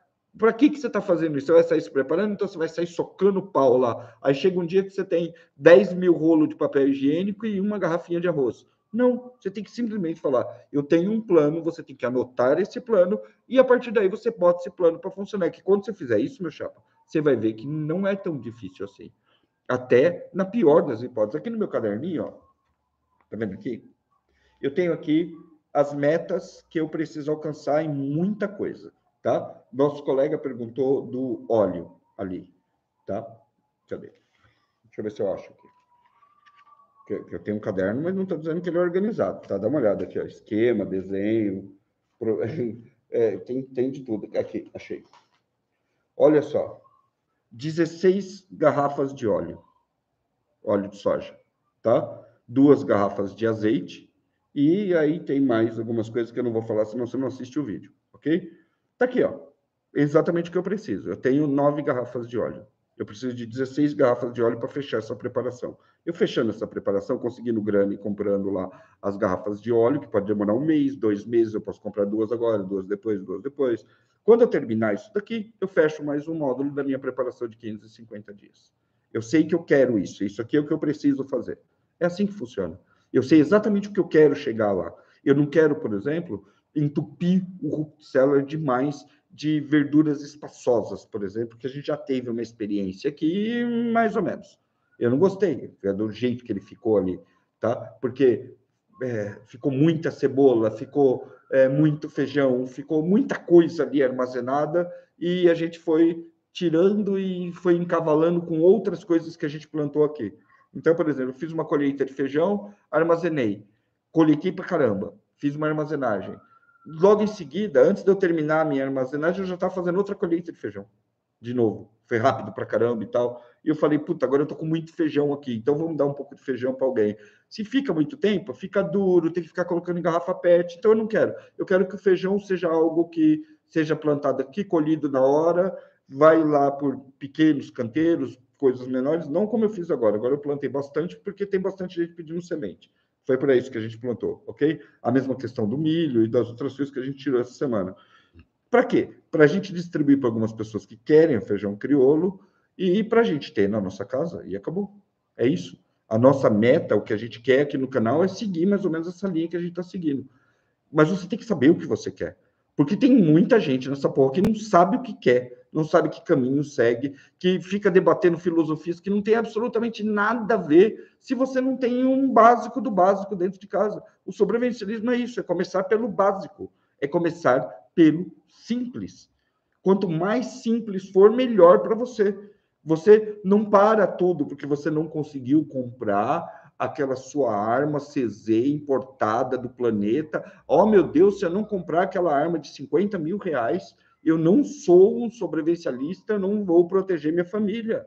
Eu tenho que comprar aquela arma que eu vi o youtuber mostrando lá naquele canal tal, que é milhões de reais.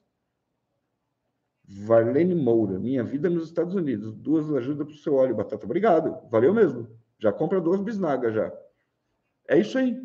entendeu? Se você não tiver aquilo, não, vai lá na lojinha, compra uma 12, nem que seja de um tiro, mas pelo menos você tem alguma coisa e já tampou um aspecto da sua preparação. Vai lá, compra 2 sacos de arroz, um você usa em casa, o outro você armazena, no mês que vem mais um, no mês que vem mais um, quando você vai ver, você tem 100 quilos de arroz armazenado.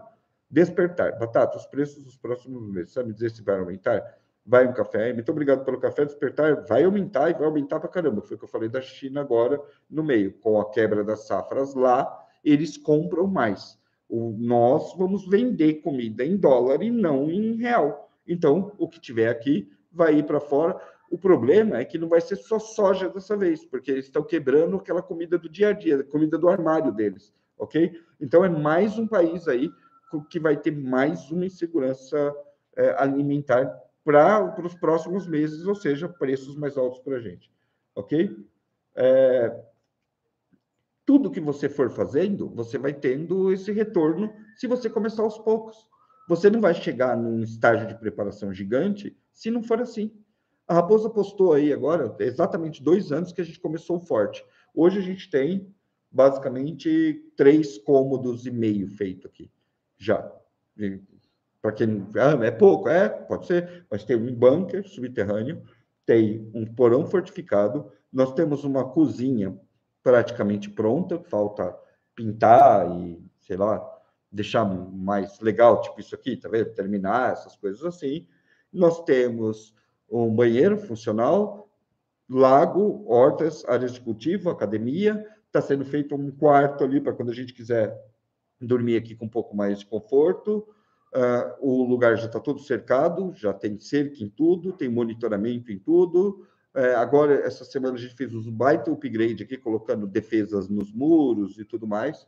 Cara, tá cada vez mais seguro, cada vez mais legal, mas é um trabalho de formiga. Um trabalho de formiga que lá na frente vai vir um infeliz e vai olhar para minha cara e vai falar: é sorte. Você tem sorte, não tive sorte. Aqui, essas mãos todas estouradas aqui, é isso que a gente está fazendo aqui, ok? É isso que a gente está fazendo aqui. E não pense você que pelo fato da gente não estar fazendo 50 publicações, fala, olha, a pintura nova da parede do quarto. Olha, plantei feijão. Olha, fizemos o piso do banheiro.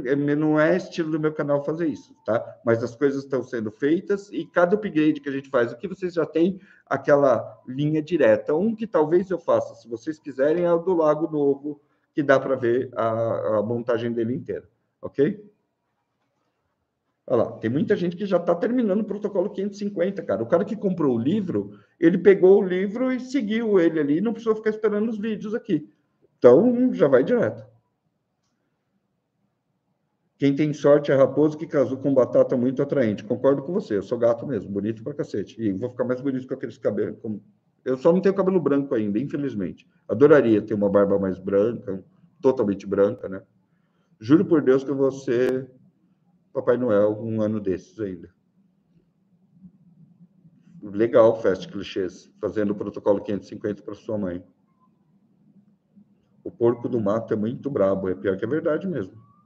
O javali, porco do mato, é um bichinho meio bravo mesmo. É isso aí? Tem mais alguma pergunta? Raposo, pulei alguém aí de algum agradecimento? E é isso aí. Se você quiser colaborar com o nosso canal, você pode colaborar se tornando um assinante do canal. Você clica aqui embaixo, tornar-se membro, é baratinho, tipo R$ 7,99. Dessa forma, você ajuda a gente a tocar todos esses projetos e adiantar muitos outros projetos que você vê aqui. Se você for um cara muito mais legal e se você puder, aqui a gente não cobra absolutamente nada de ninguém, o que a gente faz é literalmente uma troca de informação, o que a gente está aqui de forma voluntária, mas também somos voluntários fodidos, que precisam da ajuda do público. Se você quiser me ajudar, a vaca que eu estou fazendo para trocar esse computador aqui, manda um Pix, que aí não tem desconto do YouTube, não tem nada. Nesse Pix você ajuda a gente a poder melhorar o nosso sistema aqui, ter uma câmera melhor, um microfone melhor e continuar podendo dedicar um pouquinho mais de tempo para as nossas pesquisas de live aqui. A nossa chave Pix é um e-mail, contato@guiadosobrevivente.com.br. Eu agradeço demais que puder me ajudar, ok? É isso aí. Hoje a live está movimentada. Eu não vi por que ela está movimentada, por causa da barulheira lá fora. do Superchat, 30% é para o YouTube. Mas, cara, independente disso, qualquer real que entra aqui ajuda a gente demais, você não tem noção. Então, a gente já montou, na verdade, eu não mostrei ainda, e não vou mostrar tão cedo, eu tenho que esperar ficar pronto, tá? Porque eu odeio esse negócio de ficar mostrando coisa pela metade, mas o Jardim de Ervas Medicinais da Raposa já está montado, já tem bastante coisa, e assim que isso tiver, as últimas plantas engrenarem ali, que umas nasceram, outras morreram, ou então elas nasceram um em cada lugar e a gente não conseguiu fazer, a gente está tentando levar elas para ficarem todas juntas no lugar na estufa, aí a planta não gosta, e a gente está adaptando ainda. Quando tudo isso estiver pronto, nós vamos ter um quadro aqui só falando de remédios naturais, de coisas desse tipo. Inclusive, com a participação de um cara bem famoso aqui do YouTube da área, que já se acertou de vir aqui, falar com a gente, mostrar para vocês aqui no YouTube e trazer vocês aqui para falar com ele também, tá? Essas pessoas vão falar especificamente de remédios naturais, não de alternativa, não, de remédios mesmo, do tipo chazinho da avó, sabe? Aquilo que você pode plantar, o que você não pode plantar.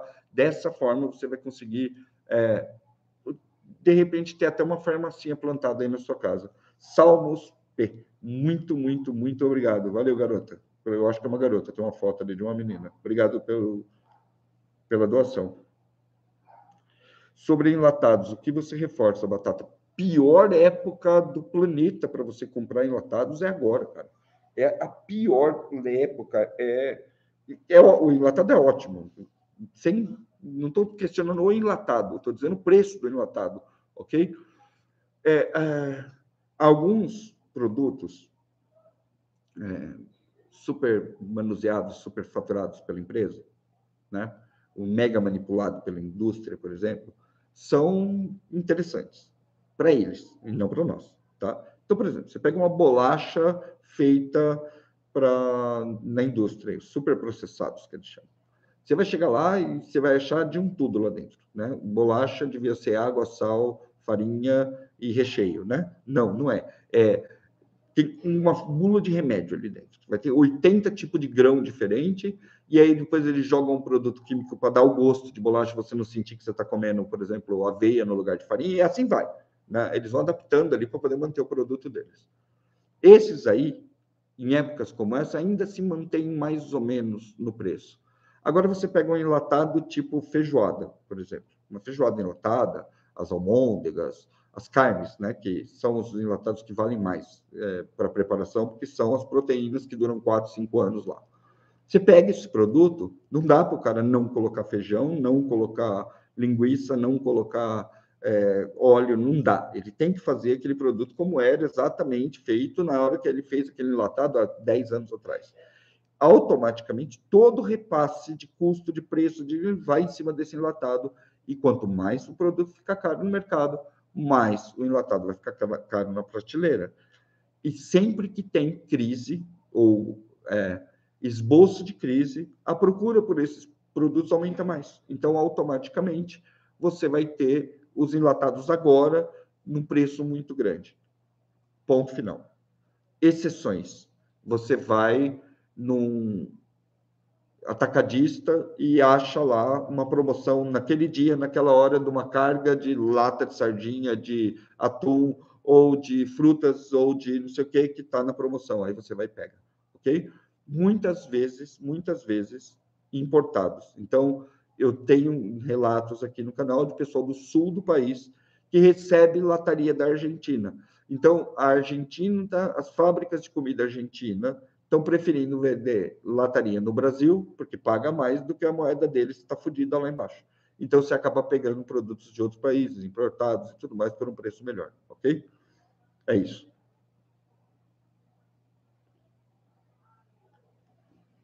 Eu estou enrolando sua cabeça, acho que eu sei a vaca que você quer doar. Eu ainda não tenho uma vaca, e eu acho que eu não vou ter uma vaca. Mas eu estou pensando em um avestruz. Corro para o mato ou corro para o morro. O problema, Lauro, é que a fuga para o mato, a fuga para a montanha, amplamente descrita na Bíblia e em outros livros e famosa pra caramba, ela se dava num outro tempo, né? Quando o cara, naquela época da Bíblia, falava que ele ia correr para a montanha, ele ia para o meio do nada, criava um assentamento lá para milhares de pessoas que eram o povo dele, e eles ficavam lá anos até serem descobertos. Hoje, você já não tem mais mato para você correr. Hoje, todo mato tem dono. Se você entrar lá, você toma um tiro. Não dá mais para você sonhar que você vai subir naquela montanha e morar lá, porque o governo passa drone com um sensor térmico lá em cima e vê que tem gente morando lá e os caras chegam lá e te tiram de lá. Principalmente nessas épocas de censo, então agora, por exemplo. Então, quando você imaginar que você vai correr para o mato, você já pode ter certeza que você vai chegar lá no mato e vai encontrar um zilhão de pessoas que não é só você que conhece isso. Então, não tem mais mato para você correr, entendeu? Isso já não é mais uma saída inteligente, tá?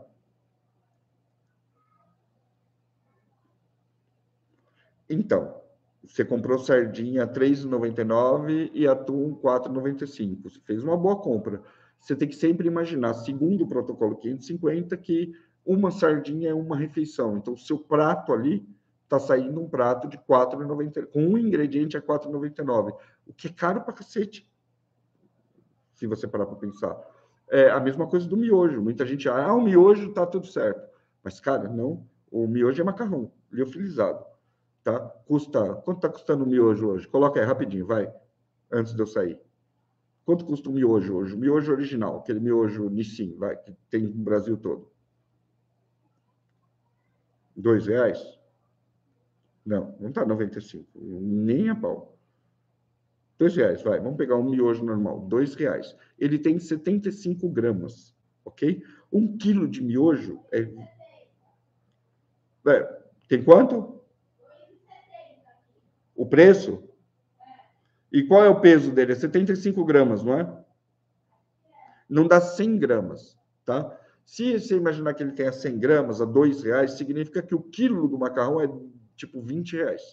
Só que um pacotinho de macarrão tá R$ 2,50, R$ 2,60. Um pacote de espaguete mais baixo vem meio quilo de espaguete. Você entendeu a diferença? Que é um macarrão extremamente caro.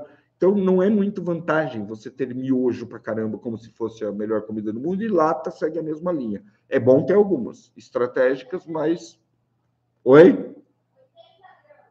É um negócio absurdo, assim. Então, tipo, você vai pagar muito caro pelo quilo do miojo. Não é, parece barato, mas não é, não.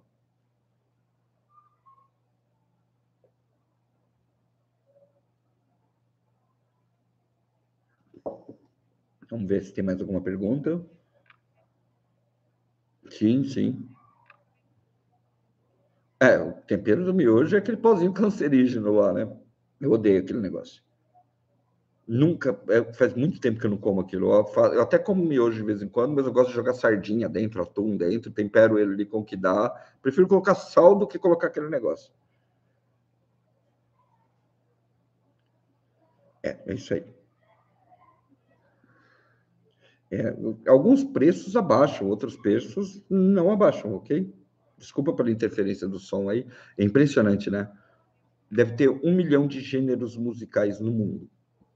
Lá em casa, a gente liga a live, lá tá insuportável. A música de corno do vizinho de baixo, né, toca ali que parece que tá dentro da live aqui. Por isso que a gente começou a fazer live aqui todo sábado, tá? E agora aqui não é tão perto quanto lá, mas é exatamente a mesma música de corno. Podia ser outro gênero, né? Podia ser funk, podia ser qualquer outra coisa, mas não, é música de corno. Interior é assim mesmo, cara. O pessoal gosta dessa porra aqui. Chifre é um negócio normal aqui.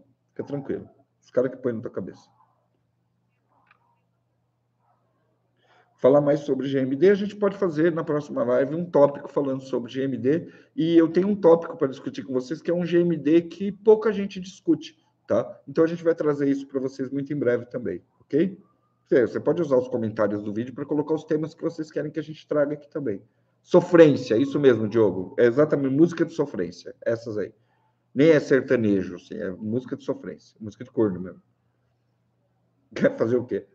E vai até meia-noite. Cravado, meia-noite eles desligam aqui. Não, funk, essas coisas assim. Batata como estocar munição? Tem. Não é tão difícil assim, você manter ela longe da umidade, né? Quando você compra nas próprias caixinhas e tal, tem ali como você faz para manter. Eu não sei como que você compra munição aqui, eu compro umas caixinhas. Então, na caixinha ali você tem manter em local seco arejado, prazo de validade de 10 anos, munição é 10 anos.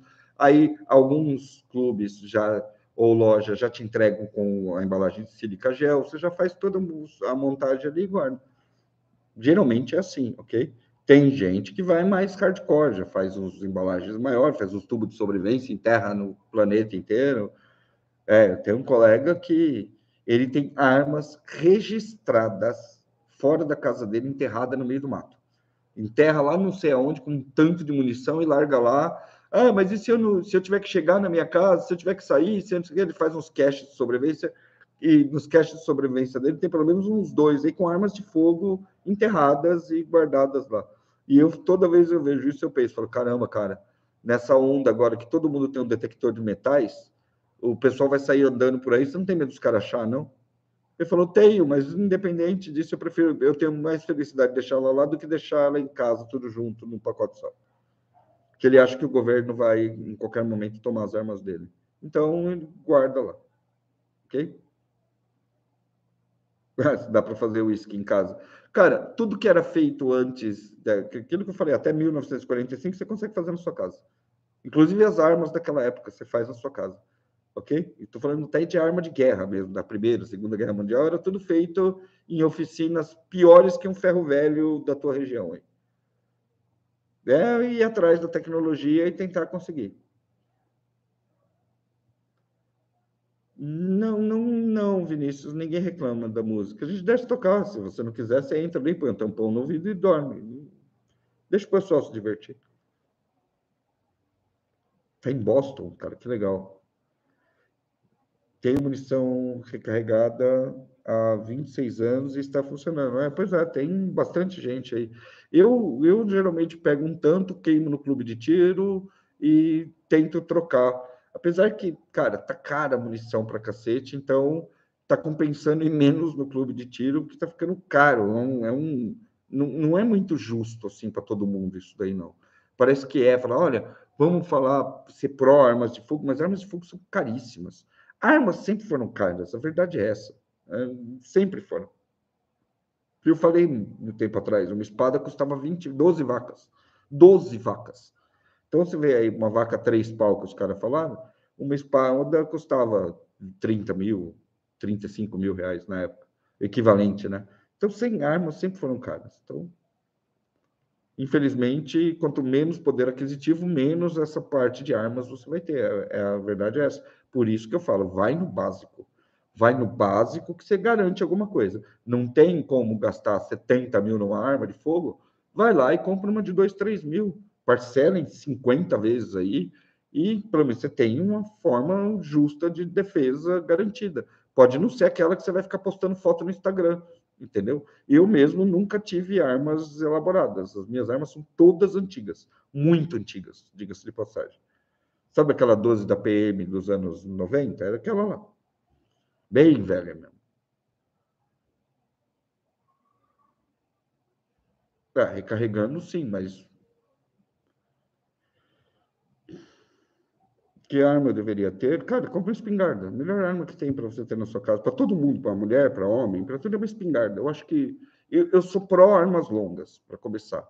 Eu não sou muito fã de armas de porte, de você ficar andando armado pela rua. Não me interessa isso. Eu prefiro ter a casa garantida, entendeu? Uma espingarda já resolve o teu problema. Espingarda 36 é a melhor da sobrevivência. Para a sobrevivência, no geral, é a 36, na minha opinião. Tá? Mas dá um oi para a Varginha. Oi, o L que mandou. É a melhor opção. A melhor opção, você vai lá e compra aquelas pump antiga, de 1 cano, 2 canos. 1 cano você vai ter uma desvantagem tática ainda, porque demora para recarregar. Mas geralmente, cara, um tiro de 12, se você detectar o inimigo antes, você já resolve a porra toda, né?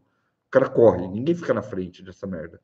Agora, se você tiver uma pump, uma coisa assim, vai. Tem hoje pumps no mercado aí de 4, 5 mil reais que você parcela e resolve o teu problema. Vai ser arma pro resto da vida, assim. Não é uma coisa que você vai daqui 2 anos vender igual carro. Não, você bota lá na preparação, vai treinar com ela e tudo mais. Lita, quais as máscaras que devemos comprar num ataque de radioatividade? As máscaras usadas são máscaras para filtragem de partículas, tá? Similar no Brasil que a gente tem. Tem alguém de segurança no trabalho aí? Eu não vou lembrar. Mas os filtros é aquele filtro N alguma coisa usado para pintura. Qual que é o nome dele? Que alguém aí sabe qual é? Não, independente da máscara soviética, da máscara que for, esquece a máscara, o equipamento. Vai no filtro só. É um NR alguma coisa, N alguma coisa, é o filtro de pintura, que é partículas e não sei o que químicos, proteção química. Não é N25, cara. É a bolacha, o filtro, só o filtro, tá? É o de proteção química que você tem. É usado por pintores, por esses caras muito profissionais que pintam naquelas câmaras de pintura. É o mesmo filtro, ok? Inclusive, esse filtro, aquelas bolachinhas da 3M, que tem aqueles furinhos assim, eu mostro depois para vocês, tá? Próxima live eu prometo que eu trago, eu falei que ia trazer na outra, mas eu não desci lá para pegar. Esse daí encaixa dentro do filtro soviético. Você abre aquela tampa daquele filtrão que tem aqui, tira aquela caixinha fora e encaixa a outra. É esse mesmo da 3M que você compra aí. Carbon Graphite também tem um ótimo. Os da Carbon Graphite são maiores. E fora isso, todos eles são medida padrão. Todos eles, você tem folhas extras de filtro que você pode pôr, tá? Então, você compra umas bolachinhas assim, por exemplo, esse filtro só o de partícula, entendeu? Então tá. Você vai colocar ele aqui, o filtro, e você vai colocar 2, 3 bolachas filtrantes de partícula aqui. Depois de 12 horas, por exemplo, você abre o filtro, tira a bolacha e fecha ele. Então, você vai tirando aquele grosso das partículas, fica todo parado na primeira camada de filtro. Então, você vai tirando as partículas ou substituindo elas sem precisar nem tirar a máscara, tá? Mas basicamente é o filtro de partículas. Então, é ele que vai bloquear as partículas radioativas. Lógico que quando você chegar em casa, você vai ter que tomar um banho, lavar tudo. Tem um procedimento, depois eu explico, mas esse filtro é o que substitui a frente da bolacha aqui, porque o filtro é para tipo 40 dias, um negócio louco, assim, é muito longo. Esse filtro específico aí, ok? Pede o pessoal da segurança do trabalho que vai assistir, escrever aqui embaixo que ele vai te contar. Obrigado, Otto. E se você não é inscrito, se inscreva também, ok? Você tem, só que, cara, a máscara facial, aquela que eles usam mesmo, que é fechada, que tem o negócio aqui, ou aquele vidro redondo, a do vidro redondo é uma bosta, né? Só te adiantando, ela é uma merda, então não compre aquilo, tá? Principalmente a de vidro, você vai acabar, aquilo é muito específico. Se você for pegar, pega de policarbonato, ela está em torno de R$ 1.200, R$ 1.300, tá? Aquela que fecha todo o rosto e que você instala os 2 filtros aqui. Tanto faz a de 1 ou 2 filtros, só que é aquela que fecha o rosto todo. Mas você não precisa necessariamente daquela. Se você está realmente apertado, por uns 50, 60 pau, você já compra aquela que fecha só aqui, tá? Que trampa só aqui. Essa de vidro, de face, é para você receber produto químico direto. Mas se você não for receber produto químico direto, você só quer garantir a respiração, como uma outra coisa, você vai lá e compra essa máscara, que já vai te funcionar bem. Beleza? Acho que é isso aí. Vamos lá. Gente, muito obrigado pela presença de vocês. Fiquem espertos no que acontece. É melhor você ter algum preparo do que você não ter preparo nenhum. E, principalmente, saiba aonde você quer chegar também no quesito preparação.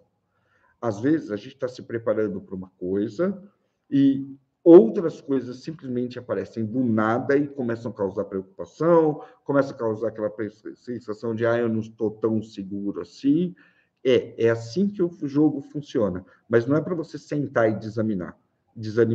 Sobrevivencialista está aqui para sobreviver e para, literalmente, usar essas adversidades para uma melhoria do que a gente acredita ser o nosso sistema, os nossos equipamentos de sobrevivência, até o nosso estilo de vida aqui com nossas famílias. Valeu? Deixa aí seus comentários aqui embaixo. Muito obrigado com todo mundo que colaborou, os novos membros do canal que chegaram hoje também. A gente se vê sábado que vem, nesse mesmo batata horário, e é isso aí.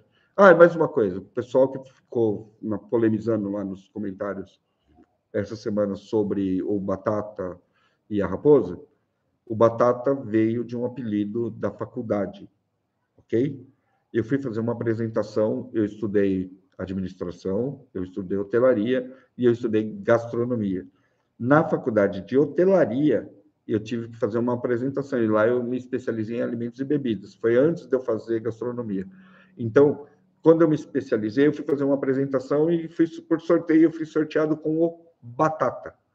E eu estava fazendo a minha apresentação lá, e o professor fez uma piada. E aí já era. Quando o professor faz uma piada, o apelido pega. Mas não é por conta da batata que eu estava falando. É por conta da roupa que eu vestia. Lá eu trabalhava um dia no hotel e um dia no hospital, tá? No Hospital das Clínicas de São Paulo. E outro dia eu era estagiário e trabalhava num hotel. Então, nesse hotel, você tinha o uniforme de hotel. Sabe o uniforme de hotel? Você já foi em hotel no centro de São Paulo, que tinha um uniforme? Pois bem, aquele uniforme me deixava a cara do Batatinha do Manda-Chuva, que você não deve saber quem é o Manda-Chuva.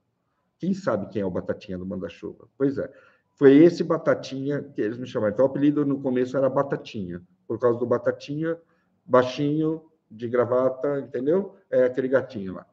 Esse é o nome de onde veio o Batata.